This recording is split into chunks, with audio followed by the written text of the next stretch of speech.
GED on TV is provided to your Nebraska ETV network by over 30,000 contributing members of Nebraskans for Public Television. You've been watching GED on TV. If you did not complete high school, you still have a second chance to get your diploma. It doesn't matter how old you are or how long you've been out of school. All you have to do is pass the General Education Development Test. The program you've just seen is part of a series to help you prepare for that test. It's divided into 3 segments: reading, writing, and math. Study books that accompany each segment can be ordered by writing the Nebraska ETV Network Information Department, Post Office Box 83111, Lincoln, Nebraska 68501. Send $8 for each book, or $24 for a set of 3. You can also call us at 402-472-3611 for more information. A new lesson of GED on TV is shown every Saturday at 12:30. Join us next time, and good luck.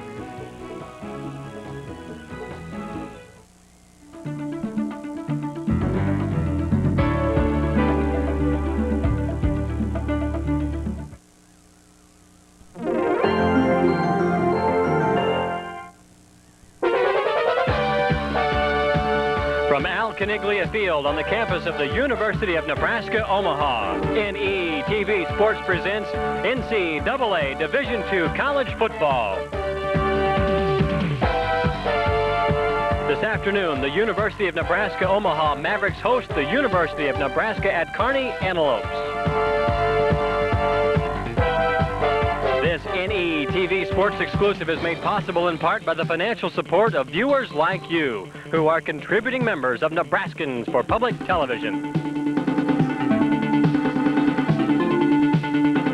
Hi again, everybody. I'm Bill Dolman, and we're glad to have you with us this afternoon from Omaha for what promises to be an entertaining and exciting matchup between these two schools. And it really has a lot of statewide ramifications because this is the 13th year that these two teams, 13th consecutive year that these two teams have met on the gridiron, and this is becoming a pretty important rivalry for both of these schools. My partner today, as always, is Adrian Fiala. And Adrian, this UNO ball club entered the season with some pretty high hopes, but they got a big dose of reality last week at Wayne, and that's left them kind of searching for some effort. Really has, Bill. Again, I think that's the right word to use, is searching right now. A lot of questions that need to be answered.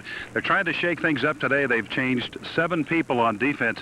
Don't know whether or not that's good or bad. We'll find out. But last week, Wayne State riddled that defense for 726 yards. So I tell you what, again, Wayne State, remember, a very, very good football team. But today they're going to go against UNK. UNK, an excellent defense. We'll see Chad Rutar this afternoon, the quarterback for UNK. He's got a big offensive line, averaging 313 pounds, Bill, per man this afternoon.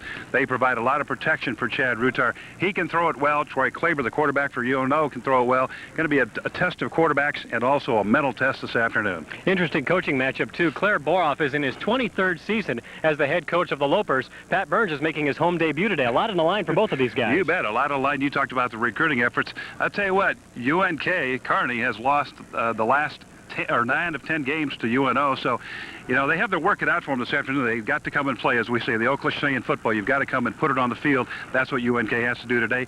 UNO searching for the answers. Well, it'll be all done on the field, and down on the field is our man Kevin Kugler. And Kevin, it's kind of warm down there. What's happening? Definitely a hot time down here on the old field today. Temperature at kickoff about 100 degrees. This is going to mean physical conditioning of these players could be a real factor. Both coaching staffs are going to have to keep extra close tabs on their players to make sure they're not wilting from the heat. Now, as Adrian mentioned, pay special attention to Kearney's offensive line. They are huge. That also means, however, that they could be extra susceptible to this heat today, and that could come into play in the 4th quarter if the score is close. Bill? We may wilt under the heat, but we do have kind of a breeze up here in the press box, but it is a warm, warm day here in Omaha. 87 degrees at kickoff. The skies are clear. The winds out of the south, 15 to 20 miles an hour. That may affect both of these ball clubs. They like to put it in the air with 2 good quarterbacks and the kicking games. The humidity, uncomfortable at above 60%. Not a lot of folks here right now, but they do expect a lot of folks to be here as the game progresses. As we take a look at today's officials, the referee is Buck Timmons, the umpire Pete Hansen, the line judge Colin Capitan, the back judge is Lee Johnston, linesman Scott Fielder, and the field judge is Jim Johnston. The toss at midfield was won by the UNO Mavericks. They deferred until the second half, and UNK will receive the kick. And the man pacing the sidelines, the baseball cap, that's new head coach Pat Burns, who is making his home debut as the head coach of the UNO Mavericks. And you see the Mavs now in red jerseys. The last couple of the years they had black uniforms. They decided to go back to that red color that brought them so much success back in the early 1980s when they were high in the top 10 in the rankings and had a lot of success here on 60th and Dodge. And there's the blue and white of UNK. Calling it the Red Dawn here at the University of Nebraska. Omaha's Pat Burns and his staff really geared and trying to step up and get it done here this afternoon, Bill. They played against Wayne State last week, as we said in the open, and I was up there to watch that ball game. And I want to tell you what, Wayne State is as fine a Division II college football team as you ever want to see. Great speed. So they went against a real capable team, and they needed just to mentally get it back in order and get after it here today against UNK. And as I mentioned in the open also, the last 10 times these two teams have met, UNO has won 9 of those. So Kearney knows that, and they know they really have to play their best here this afternoon to get it done here at Caniglia Field. And there you see a good shot. The stands and beautiful setting here, surrounded by pine trees, artificial surface. And again, the heat and humidity going to be a factor here this afternoon. Again, UNO will kick things off. Doing those chores will be number 14, Brian Rue, out of Omaha Creighton Prep, and deep to receive for the UNK Antelopes. Interesting combination. Mike Smith, who's an outstanding H-back for the young H-back for the Lopers. He's out of Kearney. There's Brian Rue, number 14. He'll kick it off. Also back deep for UNK, a linebacker, Butch Peltz. So they've got a multi-talented down there at UNK. That's good to see, Bill. A linebacker back there to receive kickoffs. I like that. There's Brian Rue. We've seen him a number of times over the years, as Bill mentioned, from Creighton Prep. Last week averaged 44.5 on 8 punts against Wayne State, his longest being a 60-yard kick, and he kicked a couple out, Bill, inside the 5-yard line, one at the 4 and one at the 1-yard line. So if there was indeed a bright spot last week in the UNO performance, it was Brian Rue. Both of these teams do have very good special teams. Brian Rue, and then we'll see for UNK, Casey Anderson, one of the top punters in the country a year ago, and Mike Rowan, who's coming back home. He's an Omaha West Side product for UNK. Both of these guys have a lot of experience, both juniors, and Claire Barf really thinks special teams is a strength of his ball club. Special teams very important in any ball game, as we know very well, Bill. Again, a key element here today, the long snapper for UNO, and that's Mr. Nito. I think it was Rich Nito, left the ball club this week. He was indeed the long snapper for UNO. That is going to put some pressure on the snap situation for the Mavericks here this afternoon. Interesting to see just how that unveils here as far as the punts and also on the place kicks. Let's keep that in mind as the afternoon draws on. The delay here at the kickoff, apparently there's some communication problems between the coaches here in the press box and the guys down on the sidelines. And I think in a gentleman's agreement that when the one team does not have communication, well, then the other team has to put the headsets down too, and I'm sure they'll try and get that righted. But Buck Timmons had to take charge of that situation before we could get things going here. They can put the transmitters in the hats, huh? Yeah. The old NFL trick this year, or what they're trying to do, the quarterbacks put transmitters and microphones in their helmet. Maybe some of the coaches here this afternoon. We're about ready to get it underway as UNO breaks their huddle. And, Bill, we're about ready to do some Kearney Maverick football here. Peltz 29, Smith 28, deep to receive the kick once again from Brian Rue. UNO 0-1 on the year, losing last week 40-17 to Wayne State up there in Wayne. While the Lopers come in with a record of 1-0, they beat Morningside in their season opener. And Rue's kick is a short one, and this will be Peltz at the 10-yard line. Taking you straight at the middle, across the 30 to the 35. Rue's the man to beat. He can't do it, but he slowed him up just enough. Butch Peltz, the linebacker, gets the Lopers out to a big start across midfield. It'll be first down and 10 in great territory. Here's how the Lopers will line up on offense. Chad Rutar is the quarterback. E.J. Hancock the tailback. Shane Hatcher is the fullback. Sabawa the flanker. Wattenpaw is the tight end. And Todd McCoy will line up as the split end, and they'll do it in a hurry. Todd Peters is the left tackle. George Murdoch at left guard. Corey Williams the center. Chad Vokoun, probably their best offensive lineman, is the right guard, and Sean Evans is the right tackle. And that is a big offensive line. They average 313 pounds per man. Sean Evans, the biggest of which, well, at 6'8", 345. George Murdoch, an inch shorter at 6'7", 360. And they say that they are every bit of those numbers. And both of those guys from the same town, same junior college. Must be something in the water. And then the McDonald's burgers that grows them big out there at Palmdale. Quick pass. That's Mike Smith, the H-back, and he fumbles the football, and the Mavs scramble for it. Well, if you look at the UNO sidelines, it's UNO football, and indeed it is. Well, let's see who comes up here. Looks like number 21 for UNO, and that would be Travis Washington. He was the man of the hour right now. Opportunity. Right here, they're going to try to borrow a page from the Wayne State playbook, run that quick pop pass, and then try to get it over the middle. But I'll tell you what, it just doesn't work as the ball is fumbled, and then it keeps being fumbled all along. And there you see 21, Travis Washington, right at the top of the pile there. He gets onto it. A big break right here in the early going for UNO. Boy, that thing's hard to get a hold of, ain't it? Troy Claver opens up at quarterback for the Mavs, nearly stumbling coming out from center, and his first pass was over the middle, incomplete. Let's take a look at the Mavs offense. Again, Claver is the quarterback. He's a redshirt freshman. He's in the backfield with Jermaine Hill. Scott Sabota is the starting tight end, a true freshman. Jason Cahill, a former quarterback, has been moved to wide receiver. The favorite target is John Medley, and another true freshman, Ryan Kaufman. 3 wide receivers in the Mav attack. Along the front line, Turco, Prohaska, Garrido, Caniglio, and Tony John, the front 5. Second down and 10 for Claver and company. 2 big quarterbacks in this one, both of them listed at 6'4", and this is Jermaine Hill. He's hitting the background to the backfield and knocked down by number 32. Todd Price. Good job by Todd Price to come up from his linebacker spot. 6'1", 215. He's out of Grand Island last week in on 13 total tackles for Kearney. Did an excellent job. He had 1 tackle for a loss last week, and now he has another tackle to start here this week, another tackle for a loss. They really liked Jermaine Hill. Last week he had 71 yards rushing against Wade. Loss on the play of 3 yards, 3rd down and 13, and Claver to the air again. He overthrows it, and another turnover. This is Matt Wibbles with the interception. Penalty flags on the play, and UNK gets the ball back. We'll see what the flags are all about, but UNK has reason to celebrate as they'll get the ball back on offense. There's Matt Wibbles, 18. Good job by that young man right there, the defensive quarterback for the Lopers here this year. I think the flag was thrown in the direction or general area of Todd Price, 32 for Kearney. Perhaps an illegal block on the return. We'll have to wait and see. There's the defensive line, Bill. John Waters, Floyd Webb. Well, we'll show you the play again. Claver's the quarterback again. Simply overthrown, as you called it, way overthrown. And there's Wibbles playing deep center field, or deep left center, let's call it. And then he takes it up top. And I think you saw there on the left side of the screen the flag going. And I think it was indeed an illegal block by Todd Price. That'll march the Lopers back.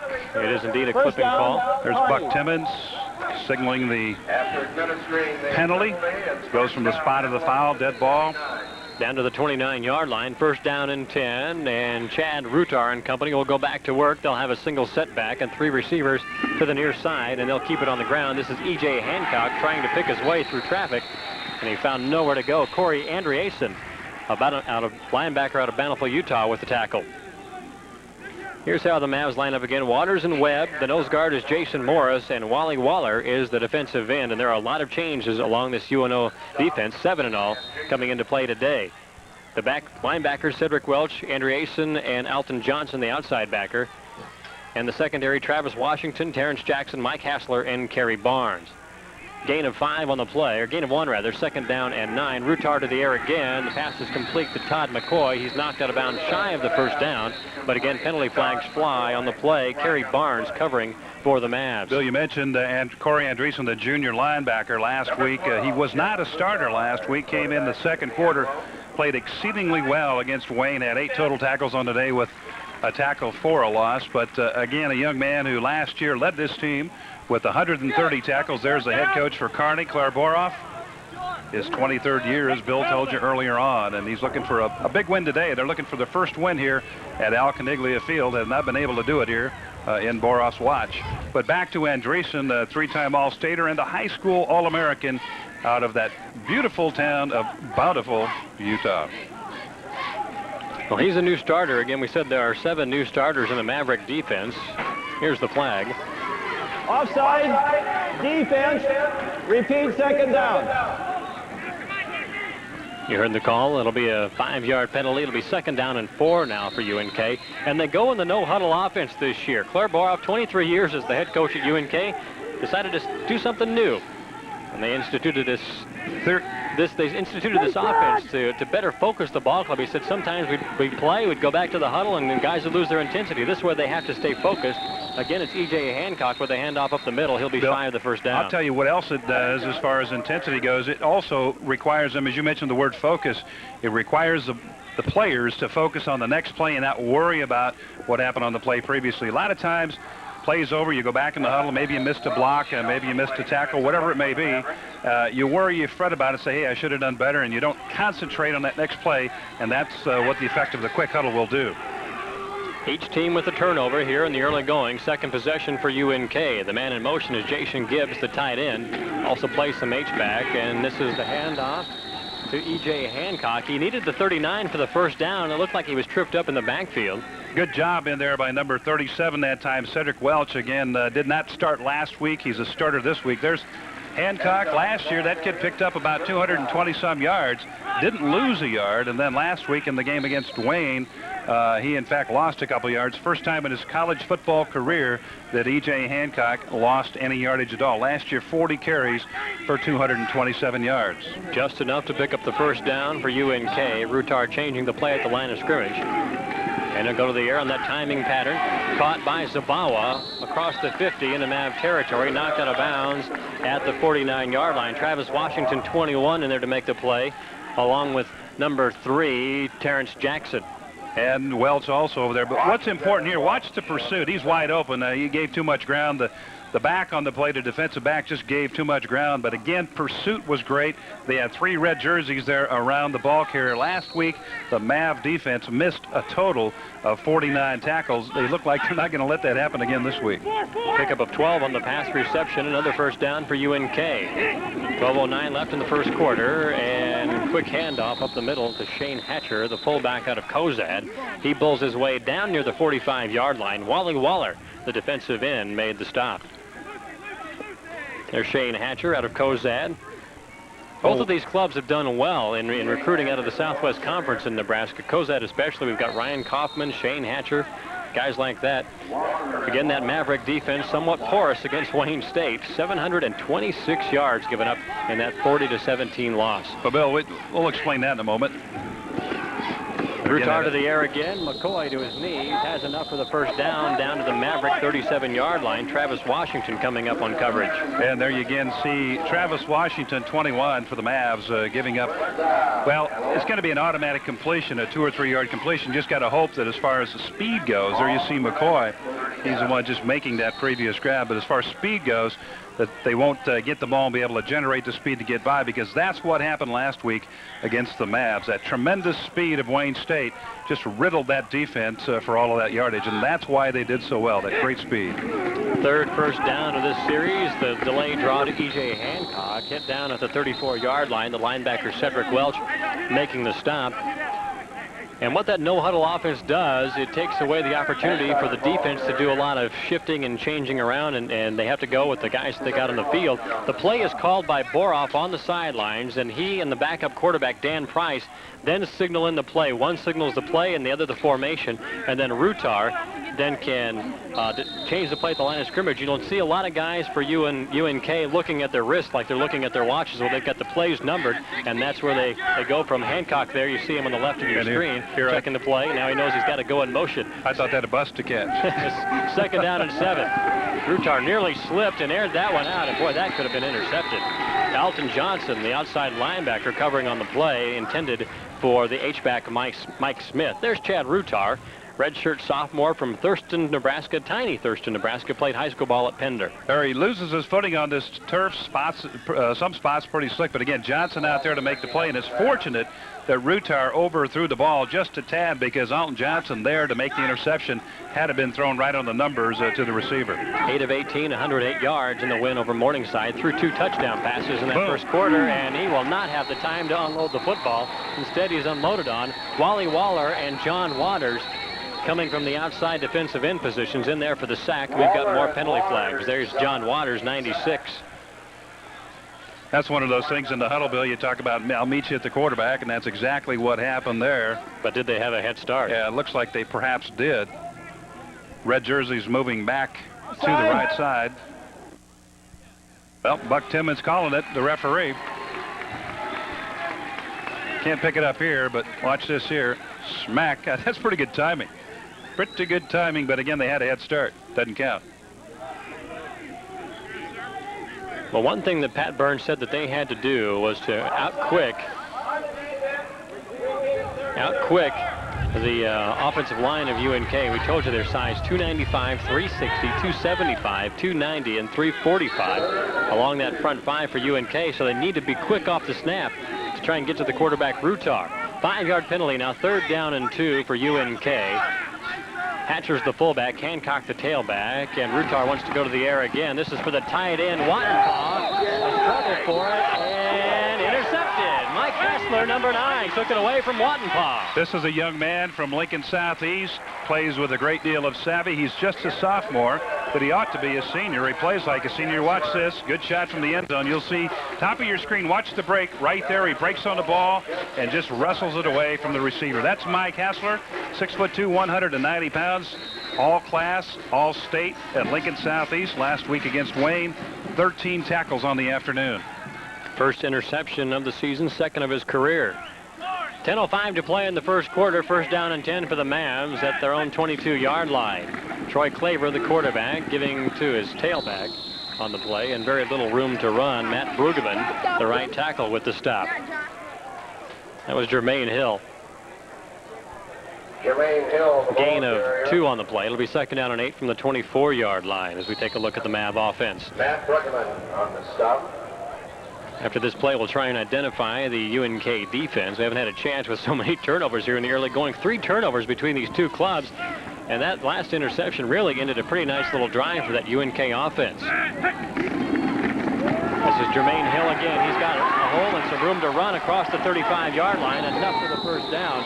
John Drew, the strong safety, 27 among many there to make the stop finally on the junior from Los Angeles, California. UNO loads the left side here, or bottom side, and that slants that UNK defense to the right, and then all of a sudden it's Terrence Hill going back to the right side, and he's off to the races and picks up the first down. Well done, well executed. There's Jermaine Hill, 71 yards on 20 carries last week against Wayne State. 1st down and 10 from the 36-yard line. Again, this is Hill.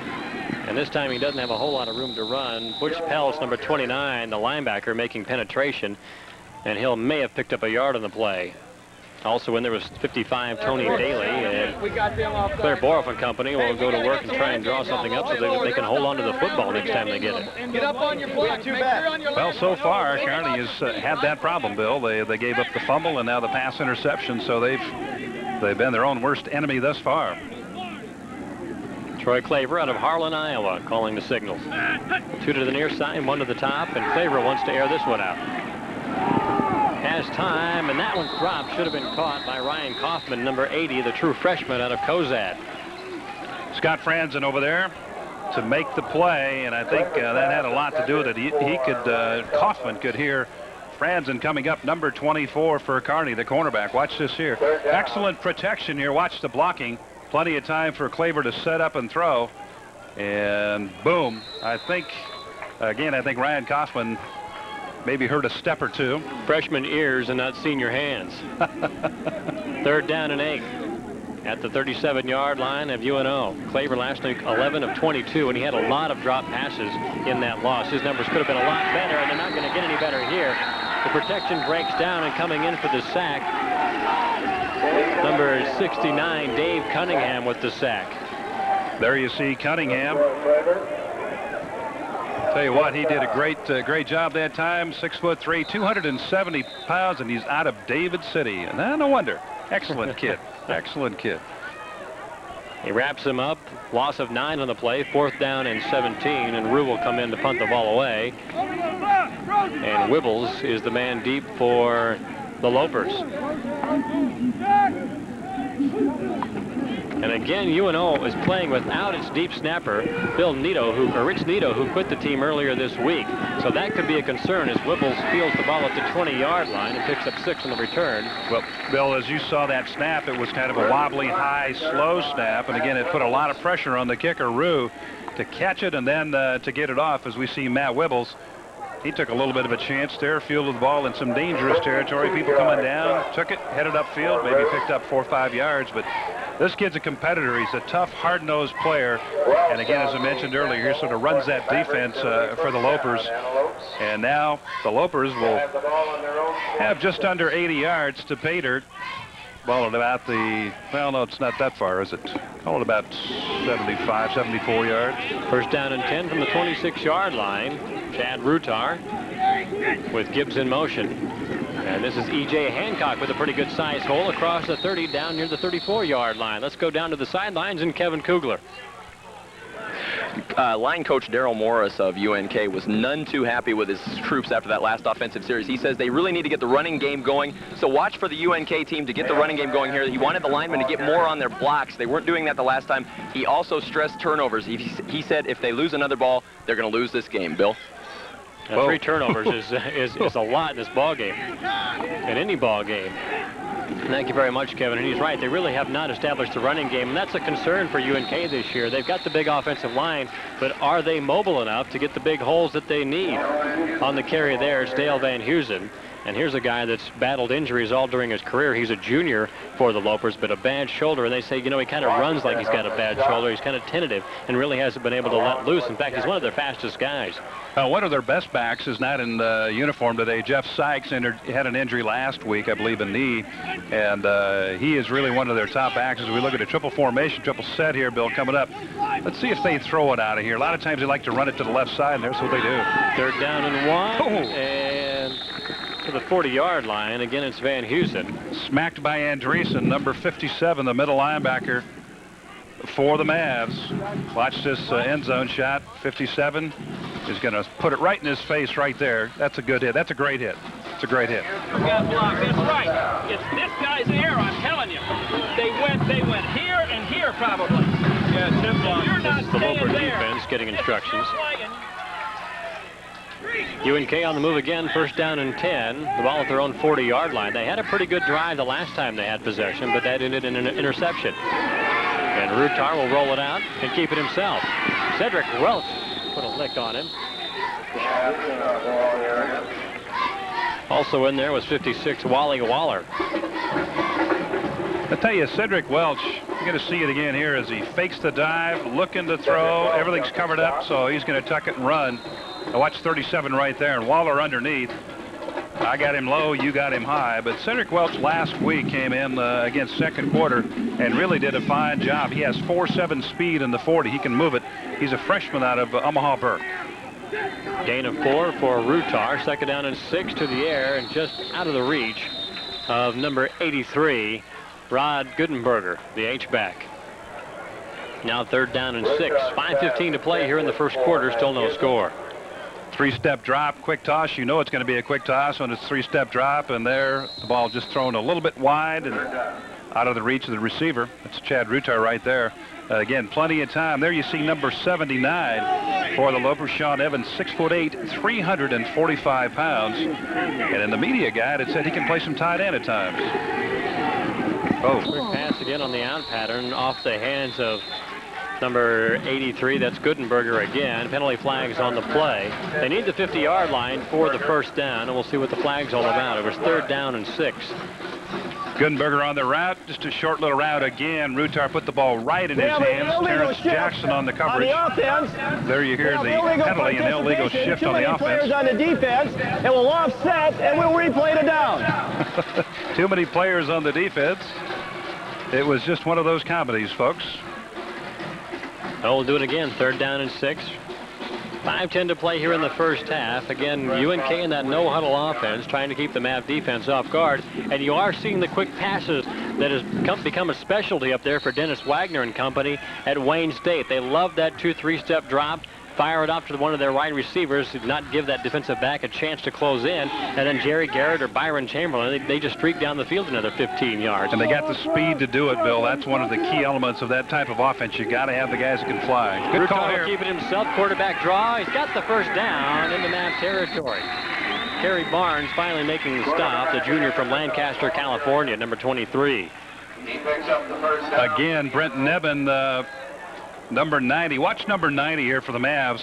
Rutar's going to streak it up. Now watch right here. Right there, Nevin had a shot to bring him down and reduce the gain, but again, the missed tackle. And That's the kind of thing, talking with Jeff Jamrog, they have to eliminate on defense. Again, 49 missed tackles last week. First and 10 from the MAV 48-yard line, and it's been all UNK offensively. They have no points on the board, though, to show for it. And nearly intercepted again. Rutar put that one out there. Good break by Sal Asaka. Asaka, good break, and there's the offensive line that we talked about, Bill. Look at the numbers on the right-hand side, and then the bottom line there you see 313. Wow. What's Nebraska average? Just about, they're about 300, aren't they? Right around 300. Somewhere in that vicinity.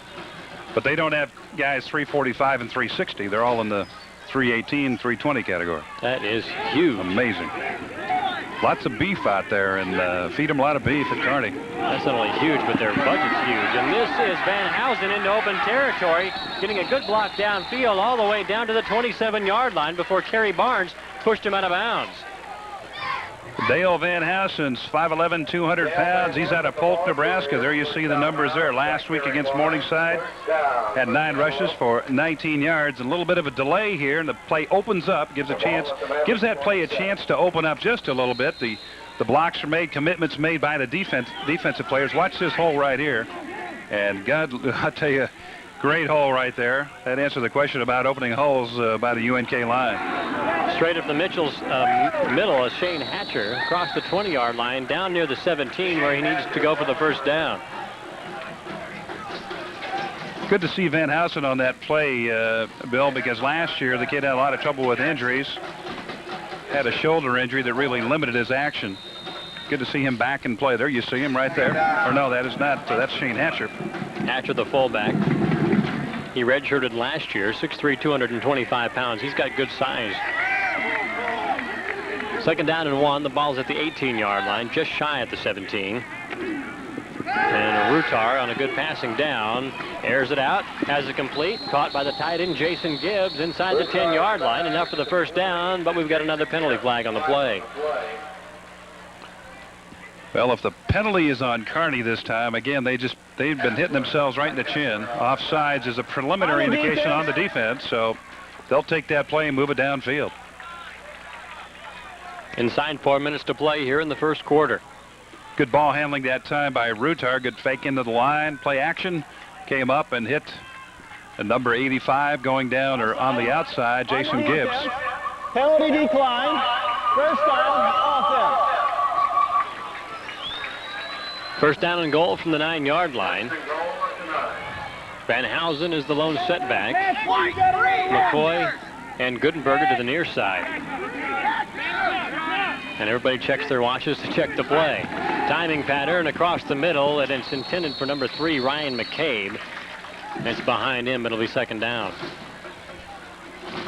Play was there, but again, as you said, Bill, the ball thrown behind the receiver, McCabe. Defender was there also, Terrence Jackson. We'll see right here. Terrence Jackson's on the play. Good pressure that time. Had to throw it over the arms of Cedric Welch. So let's contribute or attribute that play to Welch. Good job by Welch getting up, getting his hands in the air, and causing Rutar to throw it to the left side. Chad now changing the play at the line of scrimmage. And a quick handoff to Shane Hatcher down to the 7-yard line. It'll be third down and goal. We've seen UNK each of the last couple of years, and I'll tell you what, the way they're moving the football here in the first quarter is better than we have seen in the time that we've been following them. Well, Bill, they've got that excellent offensive line, as we said. Plenty of time for their quarterback, Rutar, to set up and throw, and he can throw it very well. I was very impressed with him last week. Did a good job, threw the ball well last week, and has thrown the ball rather well here this afternoon thus far. Third down and goal from the 7. He's got pressure, and he just unloads that one to avoid the rush. Number 55, Alton Johnson, coming in from the outside linebacker spot. Also in there, number 3, Terrence Jackson, putting some pressure on the quarterback. I think he's the reason. Chad Rutar really is the reason that this ball club is much improved. He's so much more mobile, and at 6'4", he sees the field very well. Ken Terry was a good quarterback, but certainly not as athletic as Rutar appears to be. It'll be fourth down and long, fourth and goal, rather, from the 7-yard line. And in for the kick, it'll be Mike Rowan, the junior from Omaha West Side. And up and through, and the Lopers are on the board, 3-0. Well, thus far, Kearney has moved the ball well, but as we said, they've given up the football, mistakes, and turnovers. But that young man right there, Mike Rowan, puts it through. There you see right here, right through the middle. Good job by Rowan, and the Kearney Lopers go up 3-0. Rutar and Claire Boroff discussing things on the sidelines.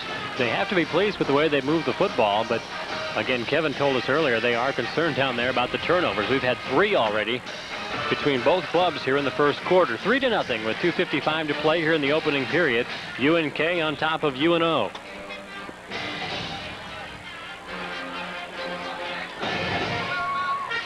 Had a chance to talk to that man, Pat Burns, before the ball game, and he is really enthusiastic about what they can do here in Omaha with this UNO program. He says, you know, they are really, really hungry for a winner. They've won 4 ball games in North Central Conference play over the last 4 years, and they put together a pretty good staff here, and they say, you know, we're not really going to know how good of staff and how good a program we have early on until probably February when we see what kind of recruits we get. We had a chance to see also Claire Boroff, 23 years as the head coach at UNK, and I love it. To be at a program for 23 years and then to do something innovative like go to the no-huddle offense and to keep working and to make your players better, and just a real tribute to what they're doing out there. Bill, it's just a shame that Pat Burns' inaugural game was against Wayne State. You know, I call that bunch the Formula One offense. Those guys are trying to qualify for the Indy 500, you know, as much speed as they have up there. But again, a real severe test for your first ball game. So I was hoping, again, mentally that these kids were in it and would stay in it. And, well, they're in the ball game right now. Here we go. Rowan with the kickoff. It'll be taken by Marcus Ivy. Straight up the middle across the 25. Room to run. He can't beat the kicker, Rowan, but good field position for UNO. The flags fly. Excellent return by Ivy. Some extracurriculars after the play, it looks like. Perhaps we'll see.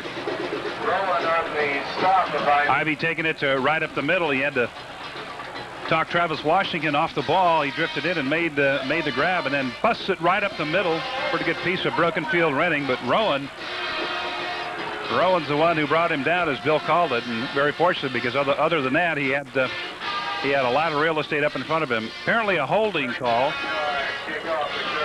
Personal foul, is it? Well, this is a killer for UNO because they had a great return. And dead ball personal foul. Again, they got a little too exuberant after the big return. Sets him back to the 25-yard line on the 15-yard penalty. The team that's trying to make things happen made a little bit too much happen, and not for the good for UNO. Well, they've got the football, trailing by 3 now, 2:47 to play, and Claver rolling out. Finds his man, John Medley, at the 30, and he pulls forward to the 33-yard line. Good pickup. Matt Wibbles, the free safety, who also owns an interception today, made the stop. John Medley, a favorite target of Claver last week against the Wayne bunch. Had eight there it is right there again, had 8 receptions for 90 yards last week, and then he draws the crowd. John Medley, you have to get over and wrap him up. He's a transfer from University of Nebraska, and he has great speed on the outside. Pickup of 8, second down and 2 at the 33. This is Murad Cave, and he has nowhere to go. Good penetration. Reagan Wilcox, the ranked defensive end, made the tackle. Brueggemann was also there. Murad Cave in the ball game here. I believe that might be the first time he's carried the ball here this afternoon. He did a great job against this bunch last year. Against Kearney last year, 25 carries for 96 yards. Had a 54-yard reception for a touchdown and threw a touchdown pass on the afternoon, and just had an outstanding afternoon. Unfortunately, they lost him in the 6th game to a knee injury. Third down and 3, a loss of 1 on the play. Claver again to throw, and it's batted away. Number 58 got a big paw on that one, and that was the nose guard, Pat Gilbert, that made the play. Reagan Wilcox also there to get his mitts in the way also. Number 99 for Kearney. He's a sophomore, 6'5", 260. So both of those players, we'll see it here again. See if we can pick up who exactly. Well, it was indeed number 58, as you said, Bill. Well, it is volleyball season, too. 4th down and 3, and Rue into punt, and this time the snap is low, but he gets it away, and Wibbles will take it at his 21-yard line. Gets a good block there, dances across the 30, and then he's finally hit down. Making the stop, number 57, Corey Andreessen. It's a disheartening series for UNO. They had the great field position on the kickoff return, then the penalty set them back 15 yards, and then that really changes your game plan. Well, it really does. You're just limited in what you can do in terms of being back there in your own territory. There you see Wibbles trying to sneak out, and Andreessen, that's a great shot. Absolutely great shot. You see Andreessen, he had his crosshairs set on 1 and 8, and then he just drilled him, and that's an excellent hit by Corey Andreessen for the Mavs. First down and 10, a minute 20 to play here in the opening period. The ball at the 29-yard line, and they'll keep it on the ground. This is E.J. Hancock back in there, and he has very little room to run. May have edged across the 30-yard line. Middle of the line mayhem that time, and looked like maybe Alton Johnson got a hand on the ball carrier along with a lot of other guys right in the middle. But again, very, very little gained as you see E.J. Hancock there last week, 106 total all-purpose yards, and there you see him reading the play again. If he has a watch on, it's got to be a Timex. Second down and 9, pickup of 1, and Hancock goes in motion. Over the middle, pass is complete at the 45-yard line. Let's go down to Kevin Kugler. Head coach Claire Boroff told his offensive players last time before they went on the field this time that the officials were starting the clock a lot quicker. They were in a lot better shape than the officials last week. He wanted his players to get up to the line quicker. Also, keep an eye on Cedric Welch, the outside backer for UNO. The line coach was very concerned about his ability to get into the quarterback. Back to you, Bill. Cedric Welch, a true freshman, so he's really in the process of learning. Number 37, a backer for UNO. See him moving around there trying to direct traffic now. First down and 10, the ball at the 45-yard line. Time ticking away here in the first quarter. No room to run. Brent Neben, number 90, in there to make the stop on the ball carrier Hancock. Bill, good read by Neben that time again. This time a very sure tackle by Neben. Able to come up right into the hole, right in that gap, and wrap up the ball carrier. As you see time winding down there in the right corner. 3 seconds, 2 seconds, and Hancock's carry is the final play of the opening quarter. An interesting start for both of these ball clubs. 3 turnovers between the two of them and only 3 points on the scoreboard. UNK, though, finds itself on top of UNO 3-0. That's the end of the first quarter with our score, UNK 3 and UNO 0. Back with more right after this on Nebraska Public Television.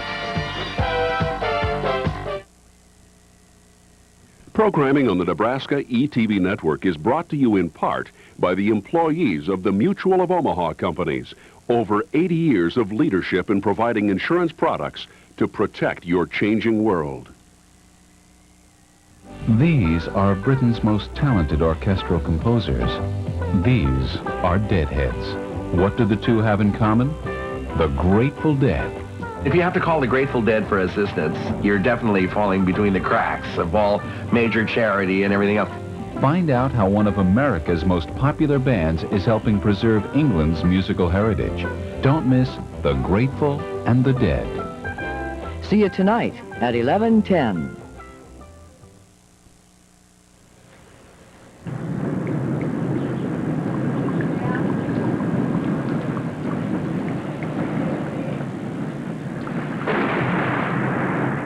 Today's game from the University of Nebraska at Kearney. Welcome back to Caniglia Field here in Omaha, Nebraska. A statewide battle here. UNK taking on UNO. And the Lopers with a 3-0 lead on a 24-yard field goal by Mike Rowan.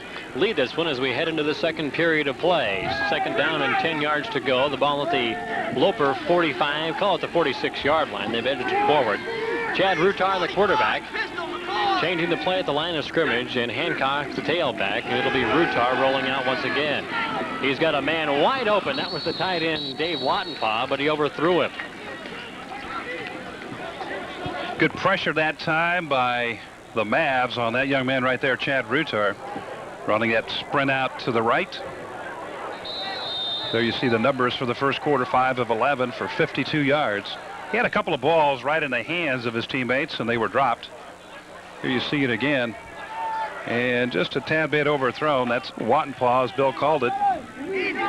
Last year, 9 receptions for an even 100 yards. Third down and long, third down and 10. Again with an audible, and again with a pass. Going over the middle, that's intended for Jason Gibbs. We've got flags flying everywhere. Gibbs wanted the interference call, and it looks like he'll get it. Terrence Jackson, number 3, the man covering on the play, and it looked as though they may have gotten their feet tangled up. I think, well, I don't know. We'll maybe see it again. We'll have to wait and see. But here's the indication. But indeed, no question about it. Pass interference. Terrence Jackson just Defensive pass interference on the red. One more time. Watch top of your screen here as Rutar, again, good play action, sets up, plenty of time to throw. Yep, I think Dick Jackson just went up over his back and we'll let him have it. Buck Timmons tells us that it's an automatic first down at the Maverick 43-yard line. Back to the I formation with Hancock in the I, Hatcher the fullback. McCabe split to the near side. Todd McCoy wide to the right. 3 steps. This is McCabe. Gathers it in. He's hit hard by Mike Hassler. McCabe almost dropped that one. Good concentration. He heard Hassler coming, no question about it. Watch it here. Again, a good play action, that 3-step drop, and boom, out it goes. And Hassler's there and puts the helmet right up under the chin on that young man right there, McCabe. But he held onto the football. Good, tough play. Gain of 6, 2nd down and 4. This is Hancock picking his way through traffic. He needs the 33-yard line for the first down. He'll be close. Cedric Welch that time with almost a shoe top tackle. It slowed the ball carrier down. Watch right here, the first contact right there. Slows the ball carrier down, but again, then a host of his pals comes in and finishes off the job. Wally Waller, Jason Morris, basically that whole front 4 for the Mavs. It'll be 3rd down and less than 1. They spot the ball just inside the 34-yard line. And again, they'll work out of the I, and again, they'll give it to E.J. Hancock. He's hit the backfield, gets away, and picked up the first down, and picked up a whole lot more. Down to the 10-yard line. A defensive coach's nightmare. You just saw it right there. A Maalox moment for the defensive staff to our left and down on the field. They had him trapped up, or had him trapped, that is, in the backfield. Watch this. And he gets out of containment, E.J. Hancock, and gets around the end. And what should have been a loss is now a big gain. And they're down there at about the 11 or 12-yard line. E.J. Hancock having a pretty good day, and that's good news for the Loper running game. Down to the 12-yard line, 1st down and 10. 13:31 remaining in the first half. Shuttle pass caught by the tailback Hancock, and Rutar was clocked when he got rid of it by 55 Alton Johnson, and Hancock did a nice job of hanging on, and Rutar felt the effects of that lick by the junior from Dos Palos, California. That was a legitimate hit, no question about it. Alton Johnson there. Watch this here. This will wake you up big time. Bingo.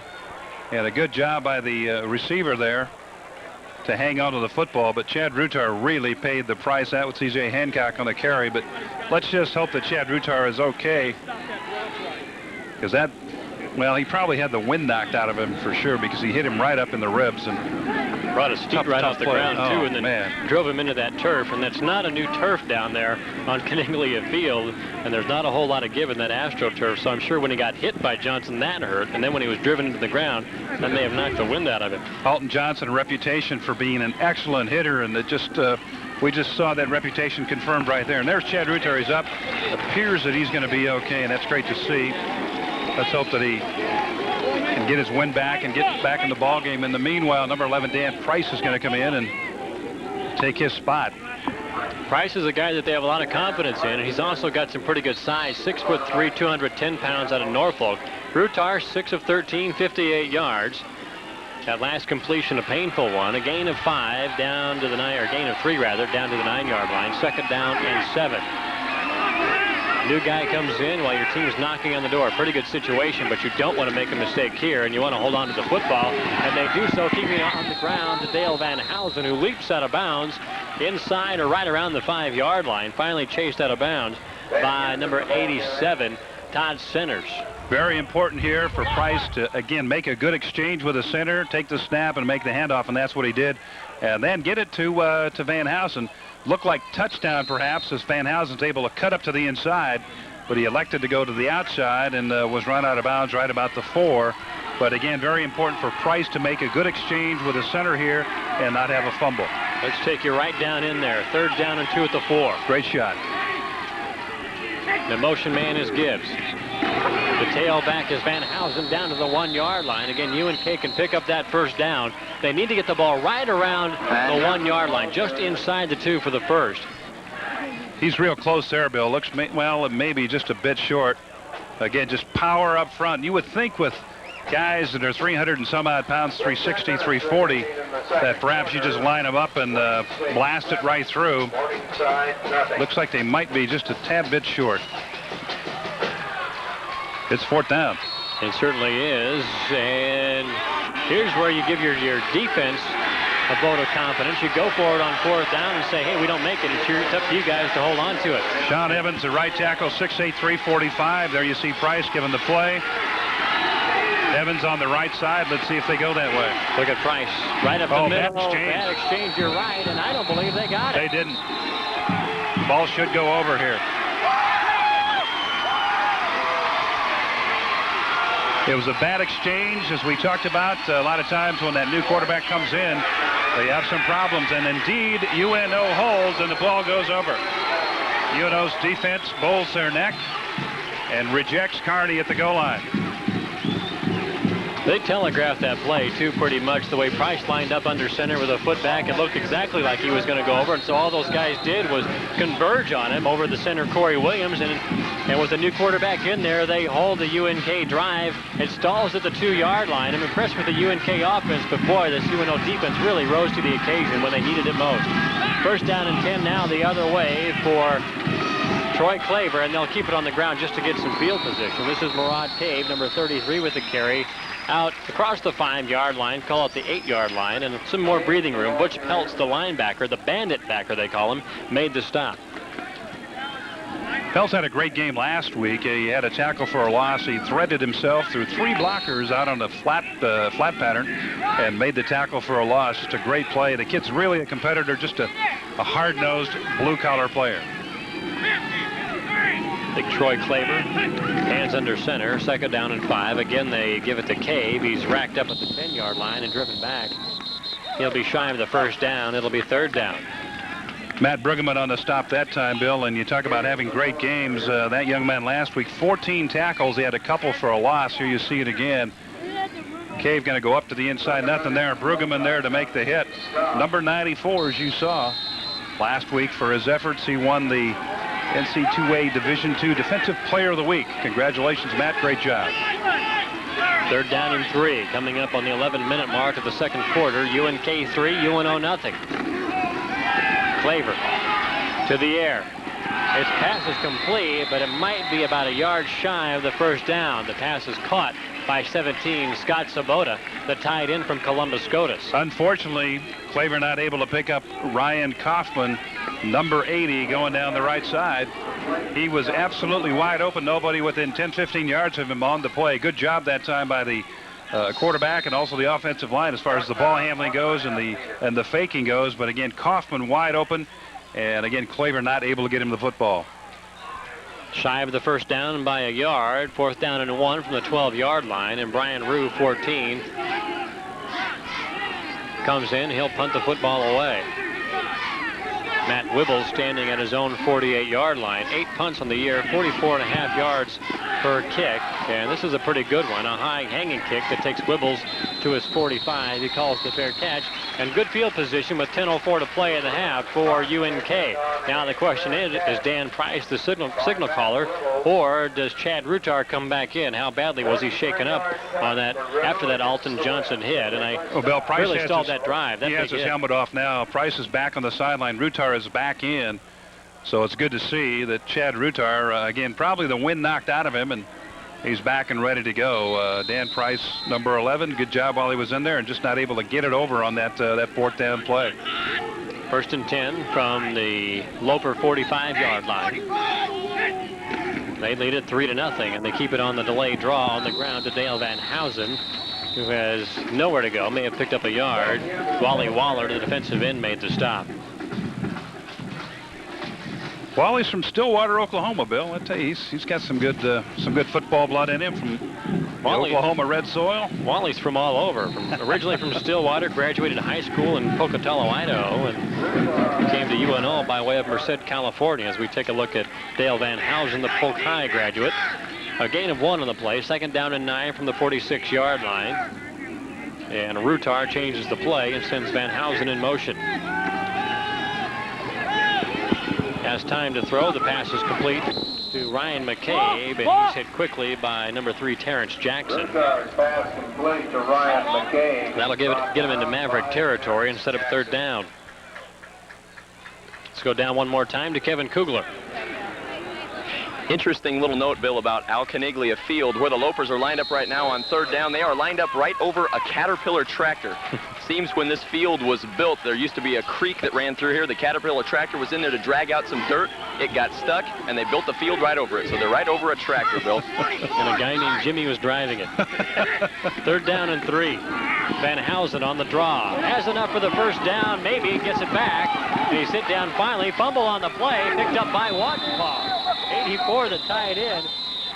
Right on the spot, and turns a pretty good gain into a better gain for UNK. Turned into a game, but it should have been a run for very little. Watch the number 98. Davis, I believe, Clinton Davis going to miss the tackle right there. And you need to hit and wrap up, and that's what he did not do on the play.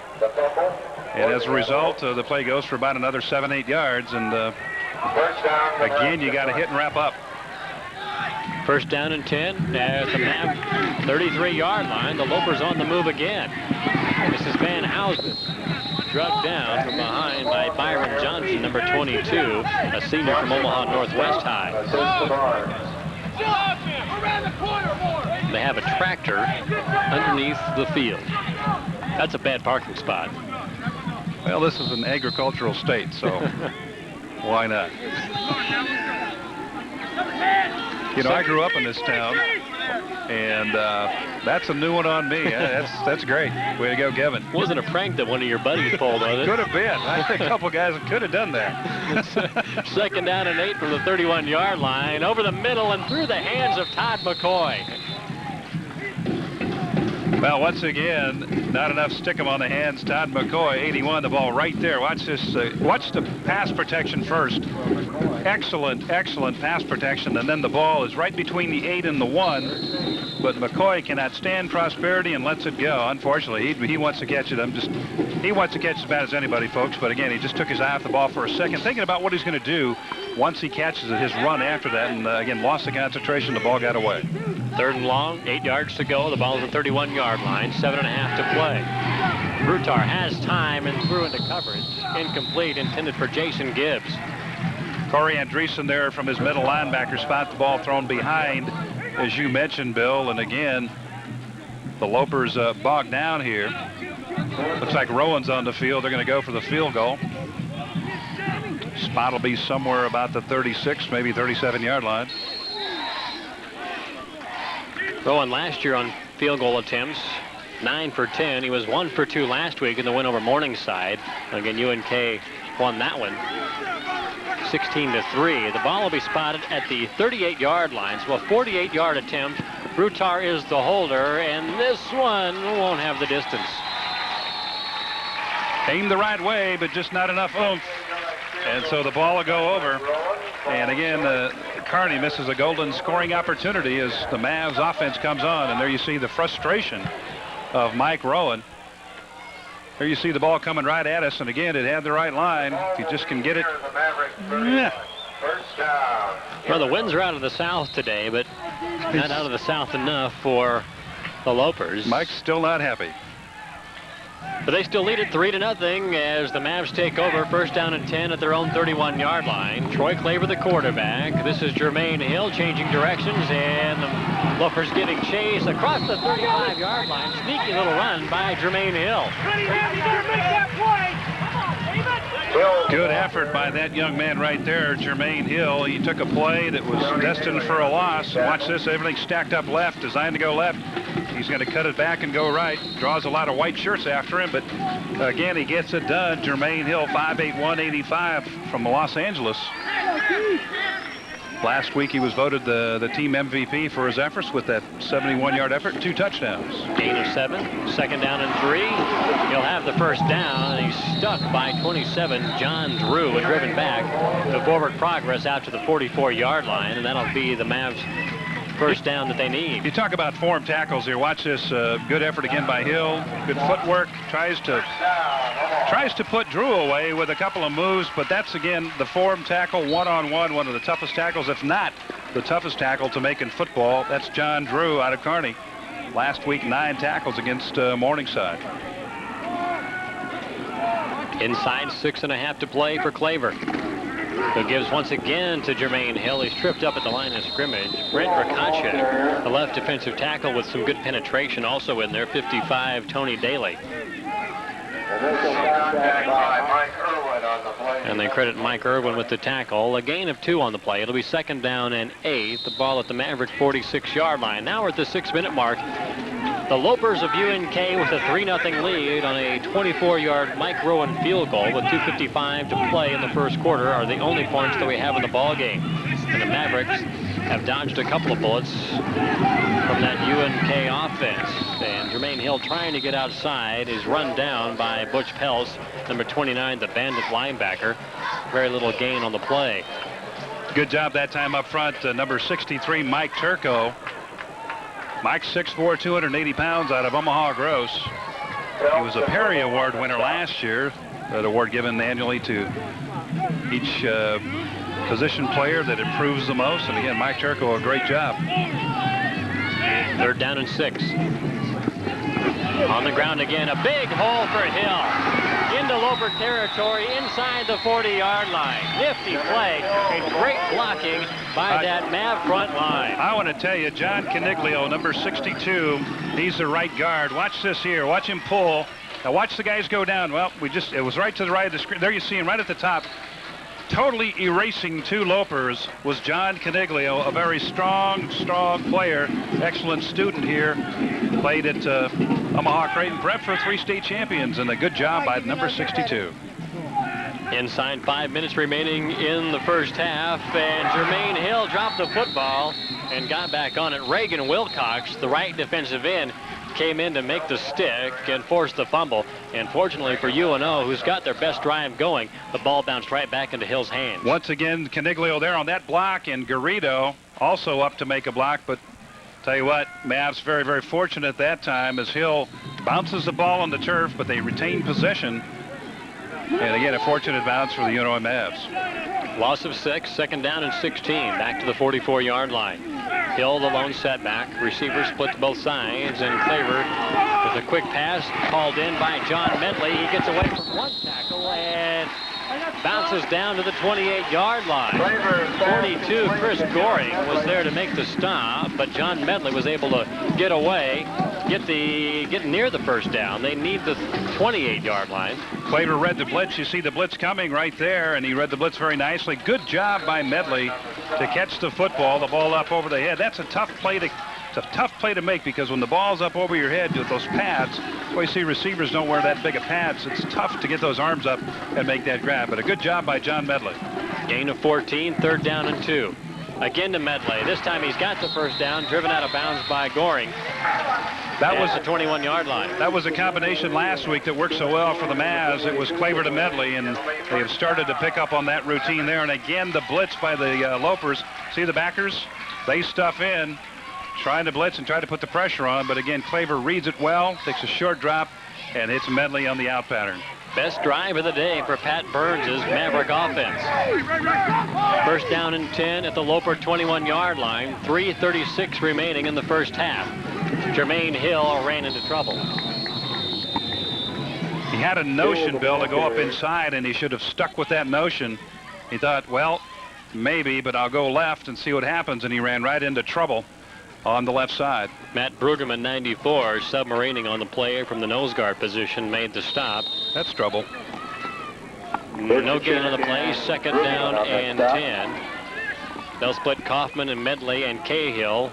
3 receivers to the near side. Hill is the lone setback for Claver. Trouble again. Jersey's being held. No flags flying. Claver's got to get rid of that football to avoid the loss. Reagan Wilcox under pressure, and he ran Claver right out of bounds. He was also helped by Matt Brueggemann, 94.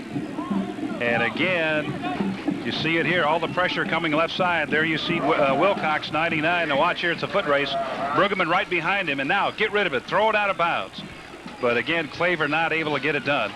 And a big loss for the Mavs. Son, you've got to get rid of the football. Absolutely. A loss all the way back to the 32-yard line, and we're out of field goal territory for Brian Rue. Again, the wind blowing out of the south for Claver. He'll have 3 receivers again on 3rd down and 21. Big mistake there on that previous play. Throw it. There he gets rid of it and throws it away. He should have done that. Well, he learned his lesson quickly, but it doesn't help his team's cause any. Matt Brueggemann driving Claver all the way back to the 50-yard line.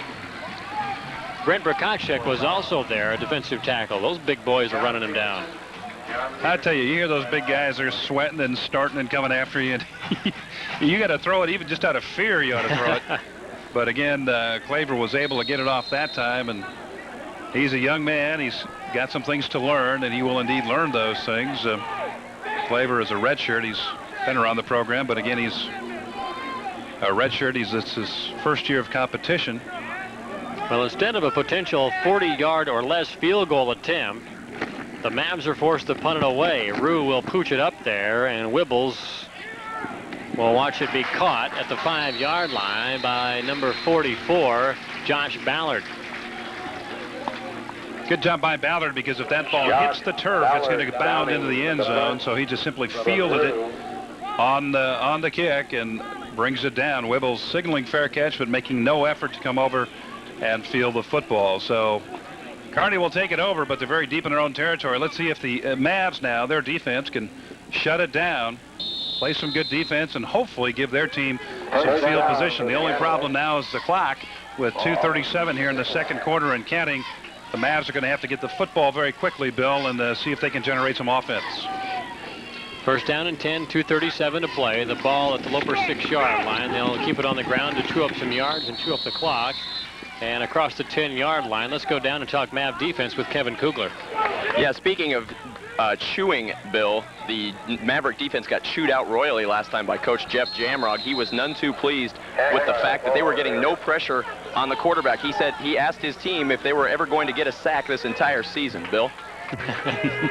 Jeff played, of course, for Charlie McBride, so I'm sure he probably learned some, phrases or words to use to motivate his ball club. And UNK keeping that ball on the ground and doing a nice job. E.J. Hancock finding his way up the middle out across the 25-yard line. With 2:02 left, they pick up another first down. First down, Nebraska, Kearney.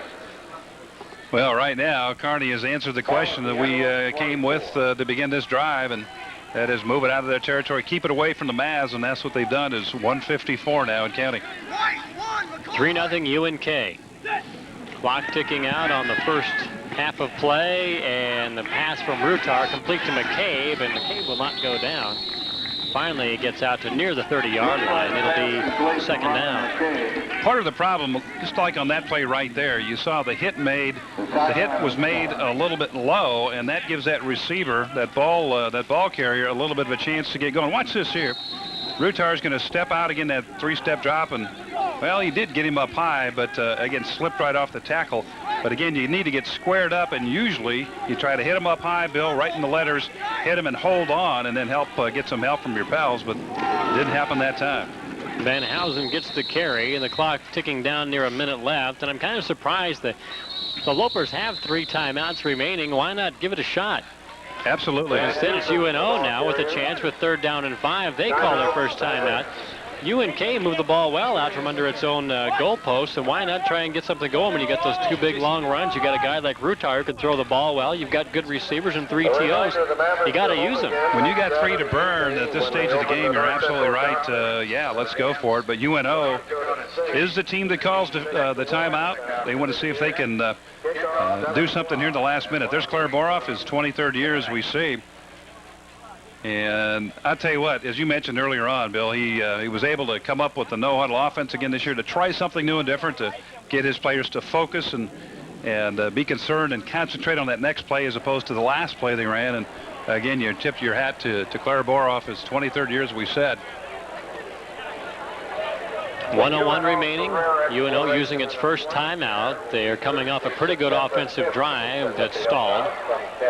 And now they've got a big defensive play coming up here on a 3rd down and 3 call at the Lopers 31-yard line. Along with Adrian Fiala and Kevin Kugler, I'm Bill Dolman at Caniglia Field in Omaha. The UNK Lopers and the UNO Mavericks. It's UNK with a 3-0 lead on a 24-yard field goal by Mike Rowan with 2:55 to play in the first quarter. The only points we've seen on the board, both teams kind of sloppy in the early going in the first quarter, 3 turnovers between them. UNK's had some impressive offense here throughout the first half, and finally UNO appears to be getting on track, although we heard that they have some problems with the way they've been playing a little bit defense up to this point. Here we go, 3rd down and 3, the ball at the 31-yard line. And they keep it on the ground once again, and getting to the outside is Van Housen. He's got enough for the first down. He can't quite turn the corner, but he's forced out at the 45. Now we'll stop the clock now with 54 seconds to play. And if you're Claire Boroff, you got to be thinking, hey, we may have a chance to get some points on the board here. Absolutely, Bill. And there you see again some good blocking up front. You saw too tight of an angle being taken that time by Alton Johnson. He was coming to put pressure on, and he got caught up to the inside. An offensive lineman, when he knows that play's coming left side like that, he'll let that tackler go to the right and just kind of shade him into the middle. That's what happened that time to Alton Johnson, 55.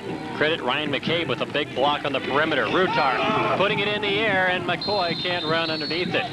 Covering on the play, 23, Kerry Barnes. And we've got flags and the preliminary indication, a holding penalty against UNK.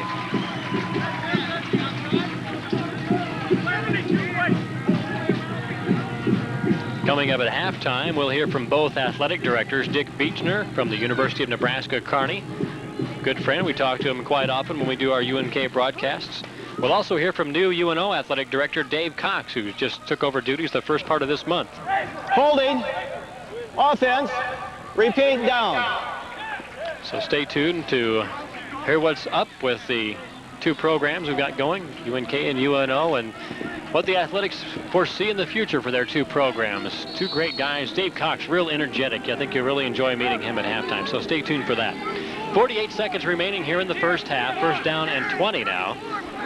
And the Lopers go back to the I formation. And they'll keep it on the ground with Shane Hatcher, and again they get some big yards. Enough for, well, not a first down. They need the UNO 45 to pick up the first down, but Shane Hatcher picking up nearly 14 yards on that carry, and UNK will call timeout. Former Cozad haymaker right up the middle, and look at that blocking to the right side there. Just incredible in terms of the blocking, and Byron Johnson on the hit for the Mavericks. But Hatcher, 6'3", 225. All conference in high school 3 times straight, so again, a good job. I got a chuckle at this drive. It seems as though the Lopers would like to run the clock out. They keep the ball on the ground. They pick up 15, 20 yards a pop. Stop the clock. Then they get a chance to do something again. Well, as you see, they have 2 timeouts left, and this is simply a first down timeout. Oh, no, it's not. UNK used its first timeout. They have 2 remaining with 39 seconds left in the half. There you see Boroff with his charges. Bill, I had to look very quickly in the record book. The longest run from scrimmage in 1958, 97 yards for the Lopers, is held by none other than Claire Boroff. What a neat deal. Your head coach has the record for the longest run. Well, I think in all actuality it was a 7-yard run. Claire got a hold of the media guide, wrote in that 9, penciled his name in there. We know he's good friends with Brent Robinson, don't we? 2nd down and 6. 39-6 left in the first half of play. UNK with a 3-0 lead. Looking for more. Do they want more? They put it in the air to Todd McCoy, and he's got enough for the first down. Knocked out of bounds at the UNO 43-yard line. Well, the Lopes, good to see they're getting after it. They're trying to use what they can as far as this clock goes. And again, that quick drop, and there's McCoy to make the grab. Barnes on the hit, forcing McCoy out down the sideline. First and 10, 34 seconds to go. They've been working that no huddle all game long, so this is nothing new for him. Another timing pattern to McCoy. Son, you got to get out of bounds, and he tries to pick up the first down, but he does get out of bounds, and that will stop the clock at the 28-yard line. The other factor is they get Mike Rowan in the ballgame, their field goal kicker. He does have some fairly good range. We'll see it here from the other side. And again, just that short drop, a quick pop pass, McCoy wide open. And then he's trying to struggle out of bounds, but there he throws the ball out of bounds. You see that? He threw the ball. Good move. That's all where he stretched his toe out there to get near that first down marker. I tell you what, that's just great concentration and having your head in a football game. That's Todd McCoy. Last week against Morningside, he had a 15-yard touchdown pass, a diving catch in the end zone. There you see the numbers on Rutar first half, 11 out of 20, 87 big ones. They're measuring right now for the first down. A little conference with Claire Boroff and his charges right there. But again, Todd McCoy out of Grand Island Northwest. He's played all 4 years here for the Lopers, and last year 11 receptions for 126 yards.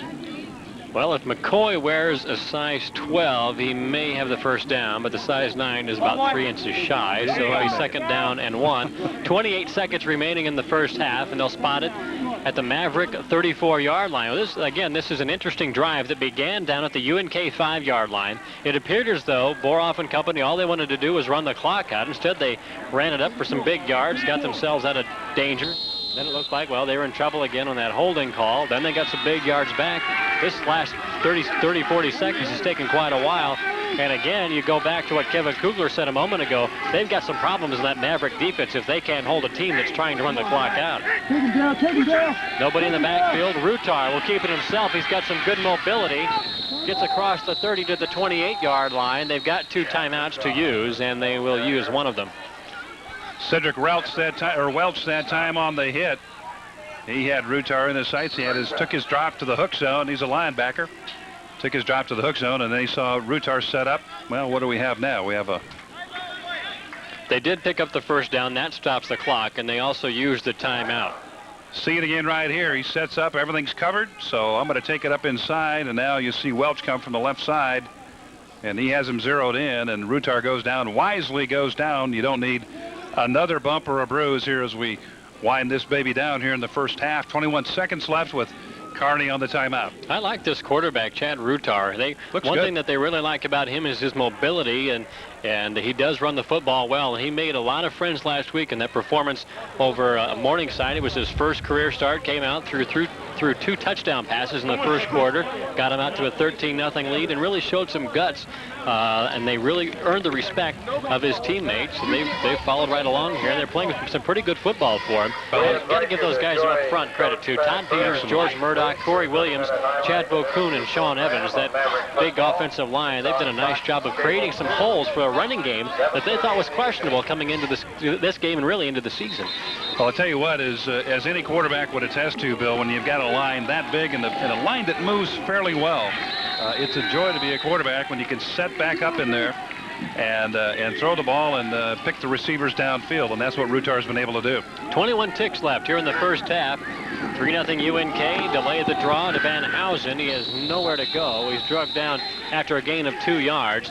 They have 1 timeout remaining, and they may elect to just stop the clock here and down the football, and they do. Clock runs down to 6 seconds, and I'm not so sure they'll have enough time to run another play. Rowan's coming out now. They're going to go ahead and go for the field goal. Ball should be spotted somewhere at about the 32-yard line, perhaps. They've got it marked at the 20, just inside the 27-yard line, and Rowan placing himself right about the 33. So a 43-yard attempt here to close out the first half for the Lopers. They lead it 3-0. Rutar is the holder.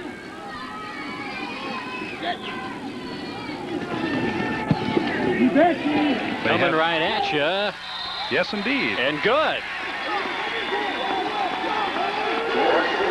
43-yard field goal for Mike Rowan. He's 2 of 3 in the ball game, missing one from 48 yards earlier. He got plenty of leg on this one. Mike Rowan very frustrated after that 48-yard attempt that he left short. This one not short at all. Great shot right there, right through the uprights. Mike Rowan gives his team a 6-0 lead as we move into halftime. And that will do it for the first half of play with our score. The UNK Lopers 6 and the UNO Mavericks nothing. Stay tuned for our halftime activities coming up right after this on Nebraska Public Television. First, you cross the Atlantic to tropical West Africa. Then you follow this river 40 miles upstream into Sierra Leone. That's where you'll find a small island covered in dense rainforest. It may not look like much, but this tiny island is home to an amazing variety of primates, more than you'll find just about anywhere else on Earth. Visit TY, Island of the Apes, next time on Nature. See it Sunday night at 7 on Nebraska Public Television.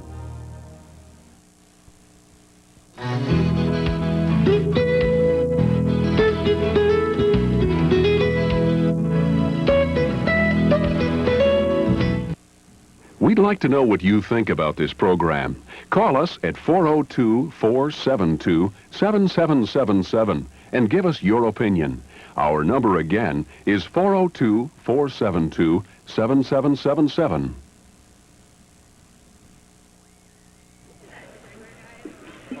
It is a beautiful day here in the eastern part of the state, and we are at halftime of today's game between the University of Nebraska Omaha and the University of Nebraska at Kearney. Joining me here at halftime is the athletic director at UNK, Dick Beechner. Dick, we've chatted several times over the last couple of years, and one thing that has always been a theme of ours is the conference search, and finally it is over. You're right. We're very happy to be in the Rocky Mountain Conference, and it's been a long wait. You know, we've tried to work our way into the North Central Conference, then we tried the Rocky Mountain Conference, and we were a member not too many years ago, but we were in effective July 1st, and we're very happy about this. But it's going to be some time before it all takes effect. I think the football team won't be able to play a Rocky Mountain schedule for another couple of years. Is that right? 1996 will be our first full football schedule. In fact, we just did that a week ago, and then we'll play a basketball schedule for men and women in 95, 96. But we'll be eligible for several conference championships this year, mainly wrestling, cross country. We'll play in the postseason volleyball, basketball tournaments. We'll have a chance for an automatic bid in men's and women's basketball. And we'll play in the Mile High Association, both in softball and baseball. And then in golf and tennis, we'll have an association with the Rocky Mountain and another group out west. So finally, we're going to be able to at least know a schedule at least 6 months ahead of time, Bill. It sounds like you got a whole new job now. Well, I tell you what, there's been a lot of pressure in scheduling, and we have another pressure year for this next year in football. But after 95, 96, getting into 96, 97, in fact, 96, 97 is almost completed, and that's a first for me since I've been at Kearney for 6 years. The fall sports at UNK are off to a pretty good start. UNK coming into this ball game 1-0, and your volleyball program has been on a high for the last couple of years and off to a strong start again this year. Yes, Patty Sartorius and her group have done a fine job, and I think that we were 6-0 as a result of last night, and we've got about a 29-game winning streak, which a little pressure builds, but the girls have the goal of this year to get into the regionals, and if we get into the regionals, maybe the nationals. But yes, they're good, they're fun to watch, and we attracted about 900 to 1,000 people last Tuesday night, and we look for the same thing this Tuesday night. So volleyball's off to a good start. I think football got off to a good start against Morningside. I think I see a certain amount of guarded optimism in our football program, and Claire is doing some things that are a little different. One, no-huddle offense, which some of the pros have used, but I couldn't coach that. I don't know how they get everybody to do the same thing, but we're happy with last week, and we'll just kind of see what happens today. Still innovative after all these years. And now we look ahead to the winter sports schedule, and you've made some changes. 3 new coaches are appearing on the UNK campus, and I think your women's basketball coach selection of Amy Stevens was terrific, but you've got some other new people that you're excited about. Right, we might take them in order. Our wrestling coach, Ed Scanley, decided he wanted to teach full-time and write a couple of books, and we hired Jeff Cardwell from Lake Superior. And he had success there, so he has experience as a head coach. As you know, we went through some embarrassing things in our women's basketball search, but we're very, very happy that Amy Stevens is with us now, and Kim Yancey is her assistant, who also played at the University of Nebraska Lincoln. And Amy has a lot of enthusiasm. She's well known in the state of Nebraska, so we're excited about her to continue where Sanchez left off. One other thing I'd like to mention about this fall, we're going to host a national cross country in Kearney November 19th, which is the first for us, and it should be a great meet. We should have an outstanding cross country team on the men's side, and our women are getting better. And you've got a second coming up with the NC2A Division II Wrestling Championships coming up in the near future. March 3rd and 4th, 1995, we'll host the NCAA Division II Wrestling, and this is another first for us, and we just hope we can do a good job and maybe get them back in Kearney and Nebraska. I think that it's great for the state of Nebraska. You know, everybody knows this by the football in Lincoln, but I think that we're well respected in Division II. The University of Nebraska at Omaha, of course, Wayne's got an outstanding football program right now, and UNO, so it's good. It's a good, healthy situation for the Division II schools in the state of Nebraska. Well, finally, Dick, you've been at this job since 1987, and as you look ahead to the 1990s and beyond at UNK Athletics, what do you see as the long-term goals for this program? I'm really concerned about athletics in general. I think there's probably going to be an elite 60 schools, maybe. There's a statistic that I don't mention very often, but it really concerns me. In 1983, 108 Division II schools averaged 5,300 in football. In 1993, there were 148 Division II schools, and they only averaged 3,500. We live in a society right now where there's a lot of competition, and I hope that we can maintain good programs and the general public will think that it's fun to go to events. We live in a spectator society, or excuse me, a participator society right now, and it's hard to get spectators. So somehow we have to get them back to enjoy athletics, because that's one way that we can continue to build our program with revenue from gate receipts. And we all know that none of our programs at Division II are self-sustaining. It's just unfortunate, but if the value of athletics is what I think it is, we need to continue to underwrite the programs at this level so that we can continue to have them. And we look forward to a continued relationship with UNK. Best of luck to you and the Lopers in the future. Thank you very much. It's always nice to visit with you. All right, that's Dick Beechner, the athletic director at the University of Nebraska at Kearney, and we are at halftime here at Caniglia Field. When we come back, we'll talk to new UNO AD, Dave Cox. Heroes. Baseball is a game of heroes. Sure, there's Jackie Robinson and Babe Ruth and all the other big leaguers. You know, the guys who can hit that clutch homer or make that impossible catch. But what about the game's other heroes? The ones in the bleachers, in the broadcast booths, the Saturday morning backyard moms and dads who are teaching the next generation the satisfying thump of a ball landing in a new glove. And what about those heroes whom time has passed by? The great talents that were ignored out of prejudice or ignorance, and the heroes that kept the game going in America's darkest hours. Baseball is a game where we find our heroes in ourselves, and we think you'll find some new heroes when Ken Burns, creator of the epic series The Civil War, presents Baseball. It's the story of how the nation's past is reflected in the national pastime. Beginning September 18th on Nebraska Public Television.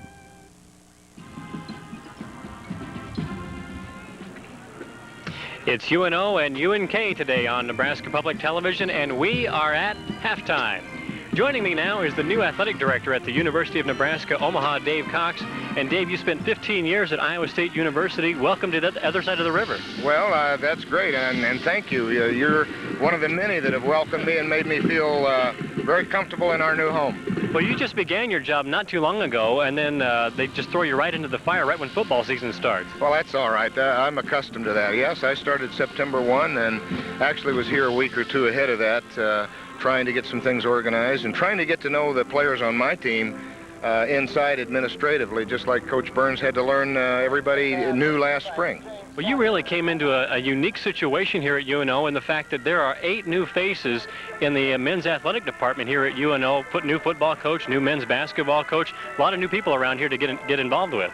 That's right, and so we have to learn the ropes. We have to find out how the university works and what the mission of the university is, and then we have to establish our expectations and goals where we want to be with this program. And obviously, Omaha is a quality community, and the University of Nebraska at Omaha is a quality institution.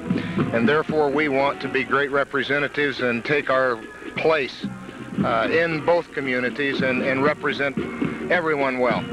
Why, after 15 years at the Division I level at Iowa State, does a man like you, who is in charge of the football program over there in Ames, why do you come over to a division school like UNO? Well, you're not the first person that's asked me that question, and I can tell you this. It doesn't make any difference if it's Division I or Division 90. Coaches coach hard and players play hard. And as a matter of fact, I'm not so sure that without all the financial backing, without all the amenities that go along with big-time athletics, these coaches and these players don't try harder. And that was intriguing to me.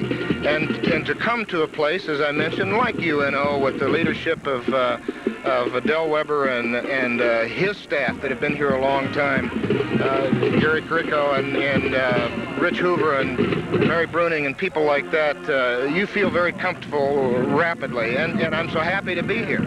You mentioned expectations and goals. Well, what are they?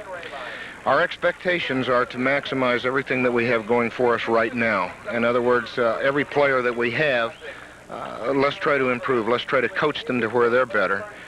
My job, our job as support staff, is to try to generate the dollars to make those opportunities even greater. So basically, by and large, that's what we want to do. We want to have a winning experience for the student athletes up on this campus behind us in the classroom, here on this field, and in that field house. That's what we want. We want a quality opportunity to succeed, and that's what we're going to work awfully hard to do. Well, you used to be a football coach. It still sounds like you got some coaching in you, doesn't it? You know, again, you're not the first guy that's told me that. I love athletics. They're the greatest people in the world, coaches and student athletes. And one of the things I was most worried about, Bill, in becoming an athletic director was, would I be able to still associate as closely with those people and with those young people, the men and women that are competing? And I'm trying awfully hard to do that. I enjoy that too much to give it up. Well, we asked Dick Beechner this question about the future of athletics at the Division II level and at UNK in particular. Now, let's say that Dave Cox is at UNO for 15 years like he was at Iowa State. Where do you see this program then in 15 years? Well, 15 years is a long time out. We're really working on immediate goals and some short-term goals, but you have to address everything. Number one, and money is the big problem. I'm sure Dick probably talked to you about that. For everybody, again, it doesn't make any difference if it's Division I or 90. We all have money problems, but we have to address our needs for facilities and how to enhance them, maintain the facilities that we have, to increase the dollars that we're able to give in scholarships. We'd like to get to the maximums in all of those, and consider the addition of sports down the line after we've reached a quality status with what we have now. Then perhaps we'll consider other sports down the line. We've got to move toward gender equity and work toward diversity and all those terms that are the watchwords right now. And so consequently, 15 years out is a long time, but hopefully at that time, we will have identified the people in the Omaha metro area that love us. Obviously, I'm asked this all the time, Bill, about, well, you're living in the shadow of UNL and Creighton and so on, and of course we are. And there are people that love the Big Red, and there are people that love the Jays, and there are people out there that love the Mavericks. And we're going to find them, and we're going to ask them to help us, because we can't do it alone. Well, it looks like, or it sounds like there is a real commitment to the city of Omaha. And Dave Cox, best of luck in your new endeavors, and best of luck to everybody here at UNO. Thanks a lot, Bill. That's Dave Cox, the athletic director at the University of Nebraska, Omaha. We'll be back with the third quarter kickoff when we come back right after this on Nebraska Public Television.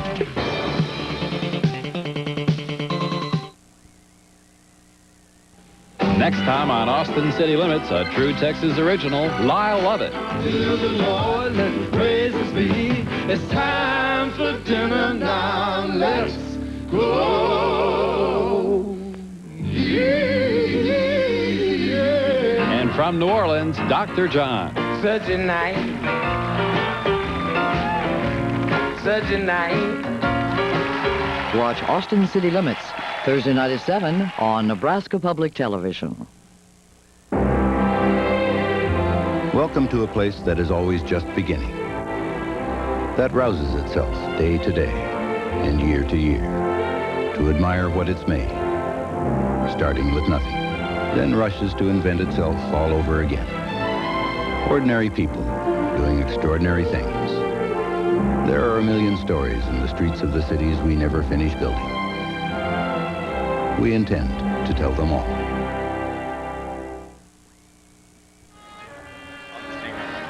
Along with Kevin Kugler and Adrian Fiala and our Nebraska ETV crew, I'm Bill Dolman. Welcome back to Caniglia Field here in Omaha. We're at halftime of today's game between the UNK Antelopes and the UNO Mavericks. The Lopers on top 6-0, and we are a few more moments away from kickoff of the second half than we thought we'd be. Both bands have taken to the field, and the UNK performance has come to a conclusion, and the UNO band has now taken the field.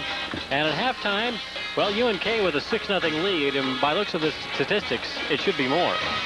Ought to be much more, Bill, as we take a look at the yard. Look at the total yardage there, 255 for Kearney and just 56 yards for the Mavericks. Kearney, the problem they had in the first half, they just simply gave the ball up. They had a couple of turnovers, a pass interception, a fumble that they lost, and had it in good shape. They got it down to about the 2-yard line, 3-yard line, and the Mav defense was able to hold up there. A poor exchange by the substitute quarterback at the time.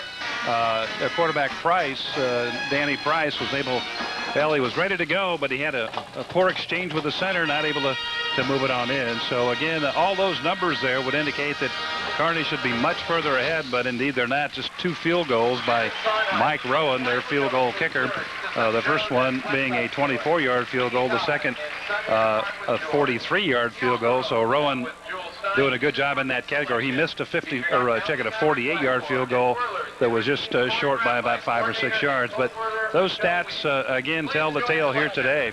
UNO's offense just not able to get on track and get going with just 56 yards in total.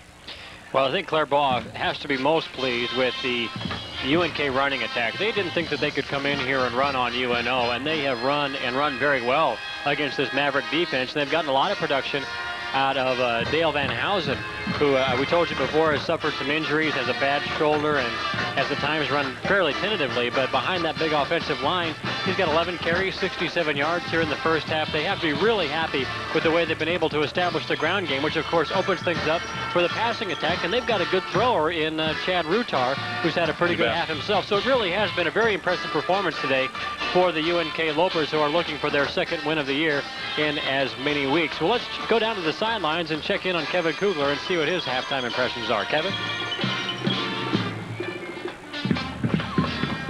Well, Kevin, I guess, is otherwise taken up right now. But again, Bill, as you talked about that running game, the running game has been split up rather evenly here this afternoon. E.J. Hancock, 10 carries for 55 yards. You mentioned about Van Housen, 11 carries, 67. Hatcher, their fine running back, has had a good first half here, 4 carries for 29 yards, and then Chad Rutar, 3 carries for 17 yards. And Rutar on the, as far as passing goes, 11 out of 20 for 87 yards. As far as receiving goes, McCoy and McCabe, both 3 grabs, 24 yards for McCoy, 18 for McCabe. So they've got pretty good balance to the effort too, Bill. 168 yards rushing by Kearney, 87 yards passing. So again, a fairly good balance to that rushing passing item. UNO has not been able to do much as far as the offense goes. Just 16 rushes in the first half for 24 yards. Jermaine Hill, 11 of those rushes for 38 yards, just not able to get it on track. So they're going to have to get it done here second half mentally to stay in this football game. Well, the main statistic is the score, and right now it shows UNK on top of UNO 6-0. We'll be back with the second half kickoff right after this on Nebraska Public Television.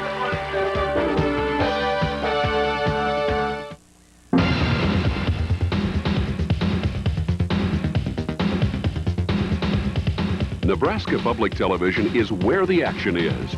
Show your support for high school and college sports by becoming a member of Nebraskans for Public Television. To keep you ahead of the game, you'll receive Choice Magazine, our monthly program guide. Send $30 to Nebraskans for Public Television. Post Office Box 83111, Lincoln, Nebraska 68501. If you're already a member, give a gift membership and share your support for Nebraska Public Television. Take your hand off the remote control. You won't be needing it tonight.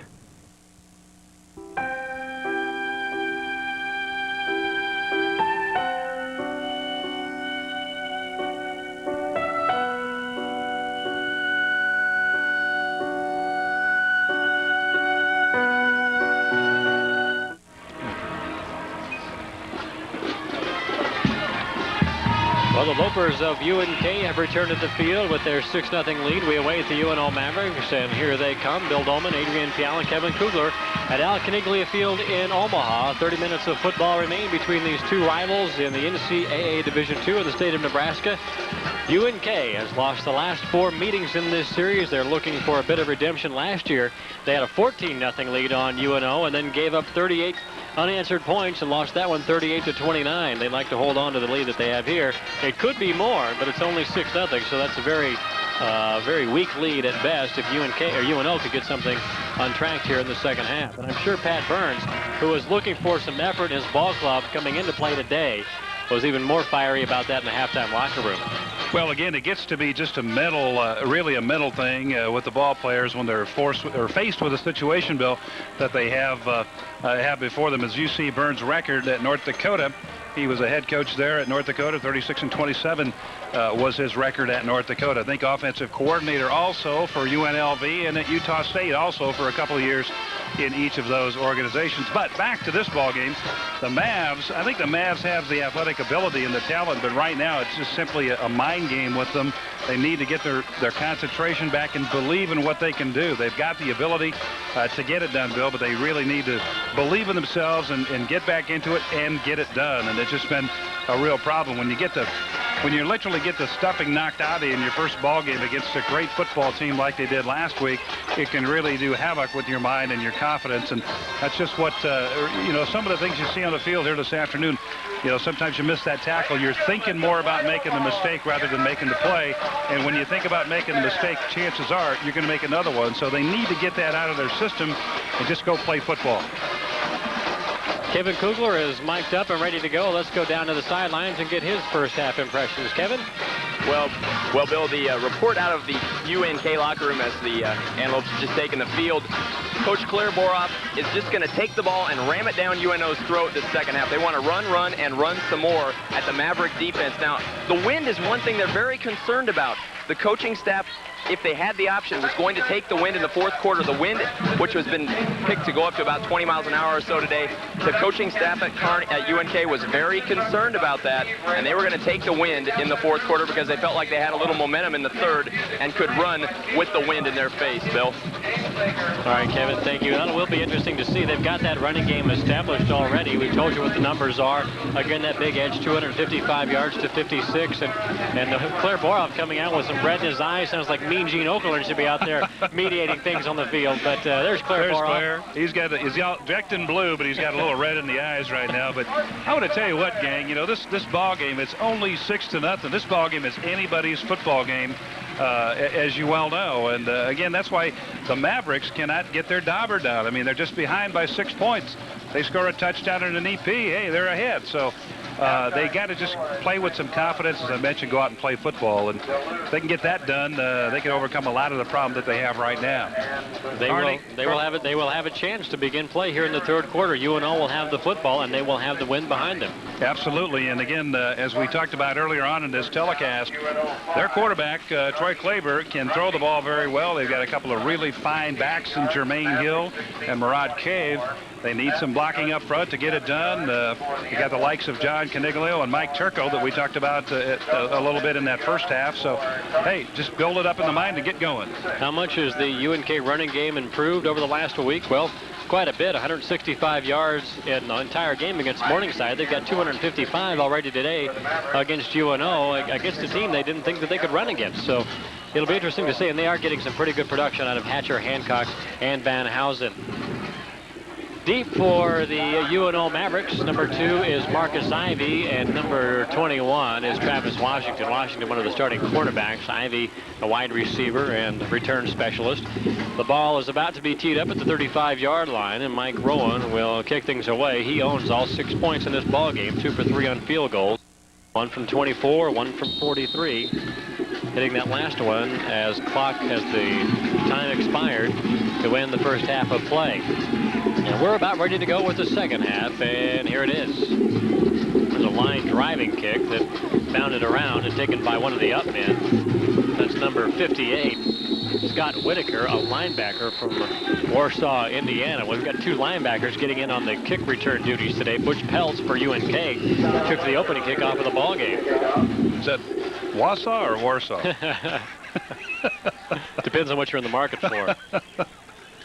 First down and 10 for the Mavericks at their own 30-yard line. Troy Claver is the quarterback.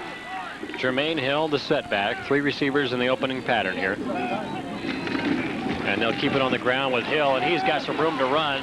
Jukes a guy at the 35. That was Wibbles who got a shoulder pad on him and knocked him down at the 37-yard line. Scott Franzen, the cornerback, finally came up to make the stop. Just simply great blocks on the left side. Watch 63, Mike Turco, right at the bottom there. Block right there. And then I think Medley comes in. Well, we didn't see it, but John Medley was in there making a great block also. And again, that allowed Cave to get going on the left side. Fine blocking. Gain of 7 for Hill. Second down and 3. Jermaine Hill again. Finds his seam in that offensive line, scoots across the 40-yard line, picks up the first down to the 44-yard line. And a good start to the second half for UNO. Let's check that offensive line. The tackles are Turco and John. The guards Prohaska and Caniglio. In the center, 76, Dante Garrido.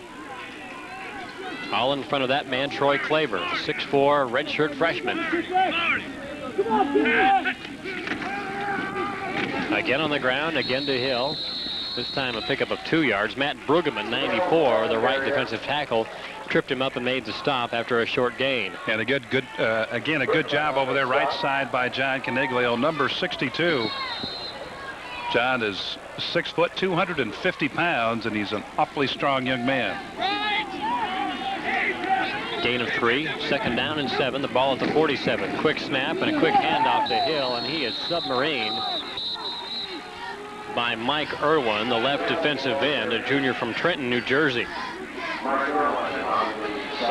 Watch Irwin just kind of get down, get that head down, get underneath, and right there makes the hit. And I think he got a little help from a red jersey that, not sure who that was laying on the ground there, but the ball carrier tripped up by one of his own men also.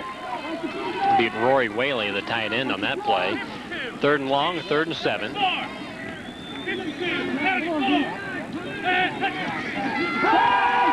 Claver will put it in the air. He's got a man wide open. That's Medley, but he's shy of the first down by a couple of yards. That's a situation where the pattern's got to be just long enough to get that first down, and he cut it off a couple of yards shy. Good pursuit by the secondary to keep him shy of the first down mark. Medley's going to draw a crowd here. Again, an out pattern. A good timing shot by Claver, and there's Medley. Now watch 3 white shirts convene. He draws a crowd. They know they've got to get over there and corral him because he has good speed, good quickness, and can get out and move once he has a football. Rue into punt. Chris Goring sprinted off the field. The Mams couldn't get it snapped, and Rue's punt will go out of bounds at the 11-yard line. They kick it away from Wibbles. And a pretty good kick by the senior from Creighton Prep. Kicks it out right at about the 11, as Bill said. Last week he had 2 out inside the 5. First half today, Brian Rue, 4 kicks, averaged 42 yards. For those 4 kicks, the longest being a 52-yard punt. And again, he puts it out at the 11 here for the Kearney Lopers to get started deep in their own territory. Opportunity here if the Mav defense can get it done to get the ball back in field position, because if they can hold Kearney here and the kicker has to kick from deep in his territory against that big wind, they'll get the ball in good shape, probably around midfield somewhere. There's Chad Rutar, 11 of 20 in the first half for 87 yards. He was 8 of 18 for 108 yards last week in the win over Morningside. He lines up at quarterback in the backfield. It's the tailback, E.J. Hancock. The H-back lined up, and in motion is Jason Gibbs. And on the ground, now this is Van Housen, 33, and he's wrapped up at the 10-yard line. May have lost a yard on the play. Good Alton support. Johnson with the tackle. Good support outside by Terrence Jackson, right corner. He came up, helped to make the stop. He needs to cut that angle down just a little bit and not overrun the play. Now, what happened is they either took the center. Terry Renner is the defensive coordinator for the Lopers, if you see the center, who right now faces 2nd down and 10 at the 11. No gain on the play. Van Housen opening up at tailback, and again, Gibbs is in motion. This is Van Housen miles, and he'll try it all by himself, but the secondary coming up. Isaka made the initial stop, or made initial hit, and Terrence Jackson was the stop number 3. Pickup of about 4 on the play. It'll be 3rd down. Good job that time again, Terrence Jackson. This time he makes the hit, squares up, cut his angle down just a little bit, and able to make a little bit stronger hit. And fortunately, he was able to make that hit, because if he doesn't, Van Housen's ready to go off to the races. A lot of pay dirt in front of him. But again, good job defensively by Terrence Jackson. 70 yards today for Dale Van Housen. He had 127 all of last year as a sophomore. 3rd down and 7. On the ground, Van Housen will try and get the 1st down. He won't be able to do it. Nice job defensively by the Mavericks, and a good opening sequence for the UNO defense. Travis Brock, a 91, a senior from Columbus, made the tackle. Well, Bill, here's a replay again. You see the defense just converge on the ball carrier, and again, stop that 1st down, 4th and about 3, maybe 4 yards. But again, let's see where this kick ends up. We talked about it when this drive started. See if they'll get that ball in good shape at midfield or inside the 50. They'd like it inside the 50. Corey Andreessen also in on that last play. 4th down and 3. The ball is at the 18-yard line, and little misalignment by the defense there that time for the Mavs. Number 25, Julian Nathaniel, not sure as far as the lineup or the alignment goes, so he was over to cover the wide out. There was an uncovered wide out way down here on the left side. Cedric Welch called timeout, just not sure about the play, and so he flagged the timeout. Is there anything more frustrating than a timeout on the special teams? There probably is. Really, I really can't think of much as far as athletics go anyway. There's Clara Boroff. He's not sure what happened out there either. There you see his numbers for his career and against UNO. Just 2-10. They began this series as an every year ball game back in 1982. They've been playing for a long, long time over the years. First game back in 1915, but it wasn't until recently that the folks at UNO and UNK decided to hook up on the field, and 13th consecutive year that they've met, and it's been all UNO since they began. 10 wins against just 2 losses. But right now it's UNK with a 6-0 lead, and UNO has its alignment, and Casey Anderson in to punt the ball for the first time, and it's a high kick that's held up in the wind, and it's taken by Washington at the 45, and picked up 4 yards and then got hit hard. Mavs going to get the ball in real good field position now. Bill, ball will be spotted somewhere around the 48, 49-yard line. Forward progress got him to about the 49-yard line, just a yard short of midfield there, and there it is spotted. So again, they got a great opportunity right here to get something going here in the 3rd quarter. Well, the series, I said, they've been playing for a long time. UNO says that they lead it 15-6-0. But UNK says it's only 15-7-0. Well, who's right? Well, we'll let the sports information folks battle that one out. We'll say it's maybe 15-6.5-0. How's that sound? Claver forced to scramble, and he picks up a couple of yards into Loper territory. It's always fun when you go back into the archives and you check the old schedules and how the past results, and you look at the team's histories, and then you see it differently. I think they ought to go back and watch every film that was ever done to settle that issue. There you see Claver trying to pick up the yardage outside. Good coverage downfield by the Lopers as far as secondary goes. Claver trying to sneak it up inside, pick up some yardage. He did get about 4 yards. The ball at the UNK 48-yard line. Pump fake, and he airs it out. Medley came in. Claver went out, and the pass falls incomplete. Covering on the play, Scott Franzen, the cornerback. Franzen's got good speed out there. Tough to run by him. Foot race, top of the screen here, the right side. He fakes that inside shot, and then he wants Medley to cut it to the outside, but Medley cuts it to the inside, running an inside post. And the ball way overthrown to the outside. 3rd down and 7, 9.5 to play in the 3rd quarter. UNK 6-0. Jermaine Hill is the setback. Cahill splits to the near side, 2 to the far side. And Claver's pass is in the ground about 3-4 yards shy of Medley, cutting in to pick up that 1st down. Vashon Lasson in there covering on the play for UNK. It'll be 4th down and 7, and in will come Brian Rue for his 5th punt of the day. He's had a pretty good afternoon. 4 kicks, 42 yards, and there's Vashon Lasson L-E-C-E-S-N-E. He needed another step. He had himself a pass interception if he has another step on the ball, but just not quite able to get there. 4th down and 7. Rue with the win. It's a spiraling kick that'll go out of bounds, take a left turn to the 13-yard line. So he's pinned the Lopers back on his first 2 kicks here in the second half. It'll be 1st down and 10 for UNK. That was his 6th punt of the day. It'll be 1st down and 10 at their own 13-yard line. 9 minutes, 18 seconds left to play in the 3rd quarter. UNK 6, UNO nothing. Let's go down to the sidelines once again, and Kevin Kugler. Actually, Bill, I'm up here in the stands with Coach Lloyd Cardwell, who was the coach of the 1954 Tangerine Bowl team for the University of Nebraska, Omaha. And, Coach, watching the game today, it makes you want to get back down there on the sidelines and coach again? Not in this kind of weather, no. A little warm and sultry, and I don't think I could take it.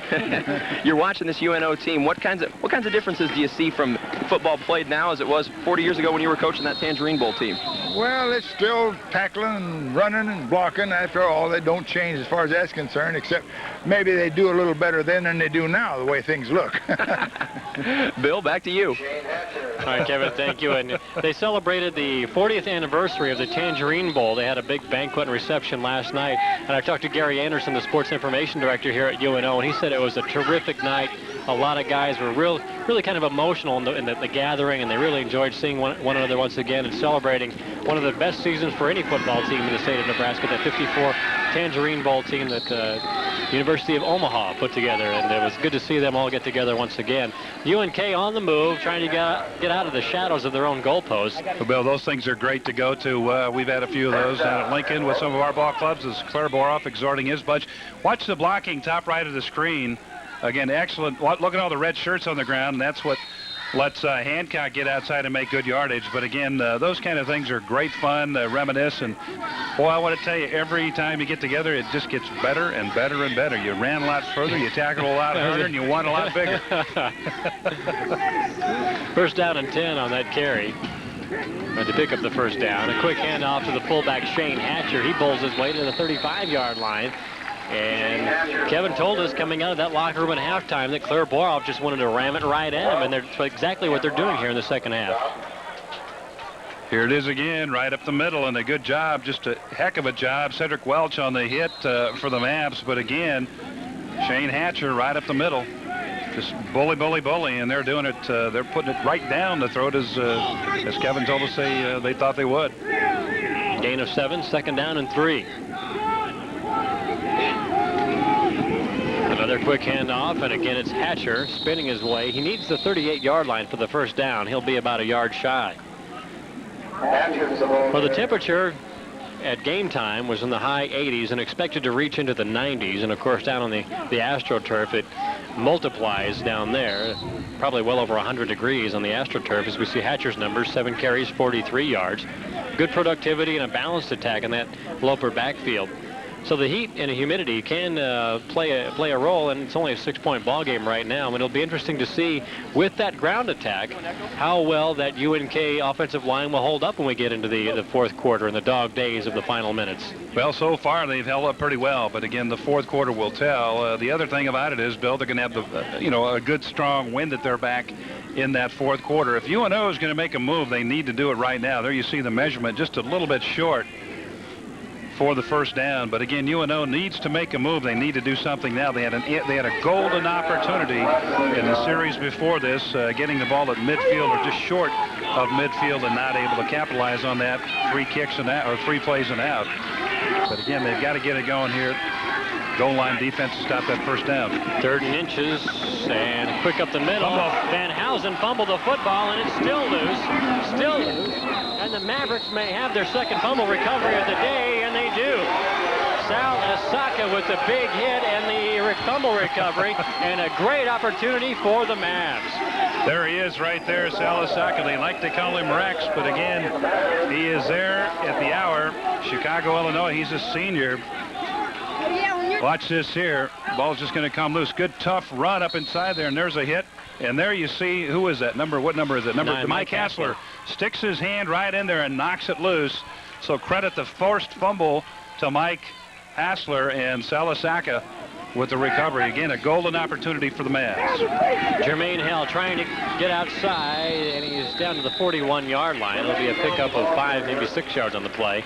Deshaun Lassonde made the stop, number 21. Jermaine Hill showing that he is a pretty good addition to this Maverick ball club. Transferred from Fullerton Junior College. He was an honorable mention All-America selection a year ago. What's good about him, Bill, is he gets the football and he accelerates and he's gone right now. It doesn't take him 2 or 3 steps to get going. He's full speed after about a step and a half. Picked up 5, 2nd and 5 from the 41-yard line. The Mavs in UNK territory. Claver once again gives to Hill. He's across the 40 and a couple of yards shy of the first down. Scott Sobota right side. Also Tony John, number 66, right side, clearing the way. Sobota, number 17. 6 minutes, 35 seconds remaining in the third quarter. 2 Mike Rowan field goals are all the scoring that we have today. But the Mavs with a great opportunity here. Shows you what the specialty teams can do. Brian Rue with 2 punts inside the 15-yard line here on the first 2 Maverick drives. Well, that last one, obviously a lot of territory. There's Hill into open field, and he will be gone. Touchdown. Mavs took the opportunity, Bill, on the right side. The blitz coming from right and left as you see Hill going at it, and then we're going to see a flag for the celebration. That's not going to bring... Pat Burns is just livid over there with Hill. But again, Jermaine Hill going right into the area where the blitz was coming from, and again, it was gone right away. Call, unsportsmanship conduct against the red to be assessed on the extra point or the kickoff. My, oh my, what a turn of events. Let's watch this right here. Watch this right here, Jermaine Hill and Pat Burns. And, you know, he started to do the prance at about the 6 or 7 yard line, and Kearney, the UNA Kearney players, almost caught up with him. Matt Wibbles was there just about ready to make the hit and knock him out of bounds. And Jermaine Hill needs to learn that you get the touchdown first and then maybe do a little celebrating after that. But, again, it's all of that rest of that was uncalled for. It's a dumb thing to do. Absolutely. Pat Burns is showing some pretty good speed along the sidelines, too. Well, right now, the Mavs can go up in this ball game, as I said earlier on.